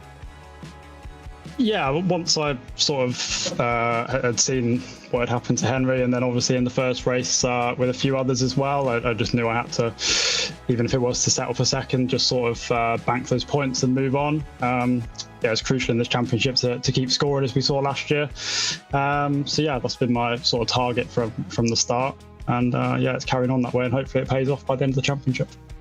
Again, still a long way to go. Alton Park next. Best of luck there, and I'm sure we'll be chatting to you a few more times this season. Hopefully. Thank you very much. There we go. Leo Brown, of course, victorious again for the second time in British Formula 4 Esports in the 50th race. We'll drag in now our championship leader by just one single point. Remy Gilbert, 4 consecutive podiums. Superb effort. Didn't want to go for the race victory, though. I'm sure there was a lot of communication there happening between yourself, Leo. I'm sure Seb Hawkins in your ear as well a little bit, saying, not to mess this up. Yeah, I mean, yeah, it was a weird one with Matt. I need to watch it back to just see what happened, but yeah, after that, I mean, we had a gap, and the points was good enough, and so we just kept it there for the end of the race, and yeah, not too displeased with that. So yeah, pretty good. 4 podiums in a row. I would go and have to check all of the history, all of the other seasons to find out who else. There's not many drivers who have done more than 4. I think Luke McEwen's got, I think it was 9. I'm not sure if you're going to be able to keep that one going. You never know how this season's going, the pace that you've got. But not too many drivers have reached that point. It's quite a milestone to get that kind of consistency in a championship so chaotic. Yeah, I mean, I guess I still got to try and get the win. That would be nice as well. But yeah, a third and a second isn't too bad to round off this track. I mean, I had a bit of troubles there last year, so to improve this year is good progress, and just hopefully we can carry it on into the next round. Yeah, and of course, next round, Alton Park somewhere again. So I think there were some similar struggles. I think it was 4th and 16th is what I've got written down. So very similar results to what you had at Snetterton, which was obviously the round before season. So I guess try and do the same thing again. I have the same results at Alton Park as you did at Snetterton, maybe a little bit better. Yeah, hopefully. I mean, in theory, should be a decent track. I'm hoping they chuck some wet weather in there, so just to spice things up a little bit. But yeah, what comes, and we'll just have to see how we do. Certainly so. Well, best of luck when we go to Alton Park, and well, I'll see you then. Yeah, thank you very much. Have a good evening, guys. Certainly so. Going to chat very quickly with Sanders Landers because we need to wrap this one up. Of course, back onto the podium. Stanley, give us a quick summary of that race. A superb effort from you. To be honest, it was quite messy for me, I think. Starting PT, obviously, I knew I had like a pretty good opportunity to be up there, but into T1 or T2, actually, I just tried something a little bit different around the outside of Chadwick and just went straight on, so it put me right back into the pack. And yeah, honestly, from there, after the 4 of them pulled away, with Chadwick and Henry just having a bit of a scrap, letting the leaders go, we just had to, I don't know, just try and survive, to be honest. And I wasn't expecting Matt to have a little issue with Remy and managed to get back into the podium somehow. So yeah. I mean, obviously, it's a great return to the podium for you. The last time we spoke to you was when that victory happened back in the end of 2023. Obviously, you weren't in the last season, but a great return, proving again you've still got that form. Yeah, it's been a while, to be honest. I haven't been as active on the sim as I maybe would have liked to be, but yeah, I just thought, why not? I'll have a little bit of a comeback, got a little bit of free time. So yeah, it's been good so far. Certainly so. Well, thank you so much. Again, a great podium from you, and I'm sure we'll see some more in the future, Stan. Perfect. Thank you. There we go. We've caught up with our top 3. We've had 2 great races this evening. Ewan, very quickly, some thoughts on the evening. Yeah, thoroughly enjoyed it. Both championships were excellent tonight from Snetterton. As I said, a circuit that I'm not normally a fan of, but thoroughly enjoyed it tonight. And I'm sure that the next few weeks are going to be very, very exciting as well, as both championships continue to hot up. They've only got closer tonight, which is good news for us. Next time, we're heading to the Alton Park International Circuit, which causes its fair share of drama. Just 1 point separates the top 2 in the championship. Remy Gilbert, though, leaves Snetterton as your championship leader here in the British Formula 4 Esports Championship. Thank you so much for joining us this evening. Thank you to our partners, and thank you to Hugo Luis, of course, Ewan O'Leary, alongside me, Lewis McGlade in the commentary booth. We'll see you in a week's time at Alton Park.